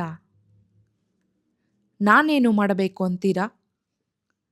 ನಿಂಗೆ ಗೊತ್ತಿಲ್ಲದ್ದು ನಂಗೆ ಗೊತ್ತದಾ ಎಂದು ಅವರು ದೇಶಾವಾರಿ ನಕ್ಕರು. ಹಾಗಾದ್ರೆ ನೀವೇ ಒಂದು ಬಾಟ್ಲಿ ಕುಡಿಸಿ, ಮಂಕು ಕಳೆಯುತ್ತೆ. ಮಂತ್ರಿಗಳು ಗಂಭೀರರಾದರು. ಮುಖದ ಮೇಲೆ ಸಿಟ್ಟು ಹೊಮ್ಮಿತು. ಆದರೆ ಕೋಪ ಮಾಡಿಕೊಳ್ಳಬಾರದೆಂದು ನಿಯಂತ್ರಿಸಿಕೊಂಡು ಮುಗುಳ್ನಕ್ಕು ಹೇಳಿದರು, ನೀವಿಬ್ರು ಚಿಕ್ಕ ವಯಸ್ಸಿನಿಂದ ಜೊತೆಯಲ್ಲಿ ಬೆಳೆದವರು. ಮಧ್ಯ ಏನೋ ಆಯ್ತು ಹೋಯ್ತು, ನಿನ್ನ ಸಿಟ್ಟು ಕಳೀಲಿಲ್ಲ. ಅವತ್ತು ನಾನು ಬಂದಿದ್ನಲ್ಲ, ಆಗಲೇ ನೀನು ಮದುವೆ ಮಾಡ್ಕೊಂಡಿದ್ರೆ ಅವನು ಕುಡಿತಿರ್ಲಿಲ್ಲ. ನೀನು ಒಲ್ಲೆ ಅಂದೆ ಅಂತಲೇ ಕುಡಿಯೋದು ಕಲ್ತ. ಗೌಡ್ರೆ, ನೀವು ಹೇಳ್ತಿರೋದು ಸುಳ್ಳು ಅಂತ ನಿಮಗೆ ಗೊತ್ತಿದೆ. ಬೆಟ್ಟಯ್ಯನವರ ಮಗಳನ್ನ ಅವನು ನಿಜವಾಗಿಯೂ ಇಷ್ಟಪಟ್ಟಿದ್ದ. ಇಲ್ಲದಿದ್ದರೆ ಓಲೆ ಸೀರೆ ಕೊಂಡು ಕೊಡ್ತಿದ್ನೇ. ಅವಳನ್ನ ಯಾಕೆ ಬ್ಯಾಡ ಅಂದ, ಅದಕ್ಕೆ ಯಾರು ಕಾರಣರು ಅನ್ನೋದು ನಂಗೆ ಗೊತ್ತಿಲ್ಲ. ನಿಮಗೆ ಗೊತ್ತಿದೆ ಅಂತ ನನ್ನ ಅಂದಾಜು. ಹೇಳಿ ಅಂತ ನಾನು ನಿಮ್ಮನ್ನ ಕೇಳಲ್ಲ. ಈಗ ತಿಳ್ಕಂಡು ನನಗೆ ಆಗಬೇಕಾದ್ದೂ ಏನೂ ಇಲ್ಲ. ಇನ್ನು ನನ್ನ ವಿಷಯ, ಅವನ ಮೇಲೆ ನನಗೆ ಸ್ವಲ್ಪವೂ ಭಾವನೆ ಇಲ್ಲ. ಈಗ 2.5 ವರ್ಷದಲ್ಲಿ ಅವನು ಬೇರೆ ಮದುವೆ ಆದಾಗಲೇ ಆ ಭಾವನೆ ಎಲ್ಲ ಹೊರಟು ಹೋಯ್ತು. ಆಮೇಲೆ ಸ್ನೇಹವಿತ್ತು. ಬೆಟ್ಟಯ್ಯನವರ ಮಗಳಿಗೆ ಹೀಗೆ ಮಾಡಿದ್ನಲ್ಲ ಈಗ 6-7 ದಿನದಲ್ಲಿ. ಆವತ್ತಿನಿಂದ ಅದೂ ಹೊರಟು ಹೋಯ್ತು. ಸುಮ್ಮನೆ ಮಾತು ಬೆಳೆಸಬ್ಯಾಡಿ, ಏಳಿ ಎಂದು ಮೇಲೆದ್ದಳು. ನೀನು ಹಿಂಗಂದ್ರೆ ನಮ್ಮ ಗತಿ ಏನು? ಸಿಟ್ನಲ್ಲಿ ಮಾತಾಡ್ಬ್ಯಾಡ. ಆ ಹುಡುಗಿ ಸತ್ತುದಕ್ಕೆ ನಂಗೂ ಕಣ್ಣಲ್ಲಿ ನೀರು ಬಂತು ಎಂದು ಅವರು ಹೇಳುತ್ತಿದ್ದರೂ ಅದು ತನಗೆ ಕೇಳಿಸಲಿಲ್ಲವೆಂಬಂತೆ ಅವಳು ಸರಸರನೆ ರಸ್ತೆಯ ಕಡೆಗೆ ನಡೆದು ಬಿಟ್ಟಳು.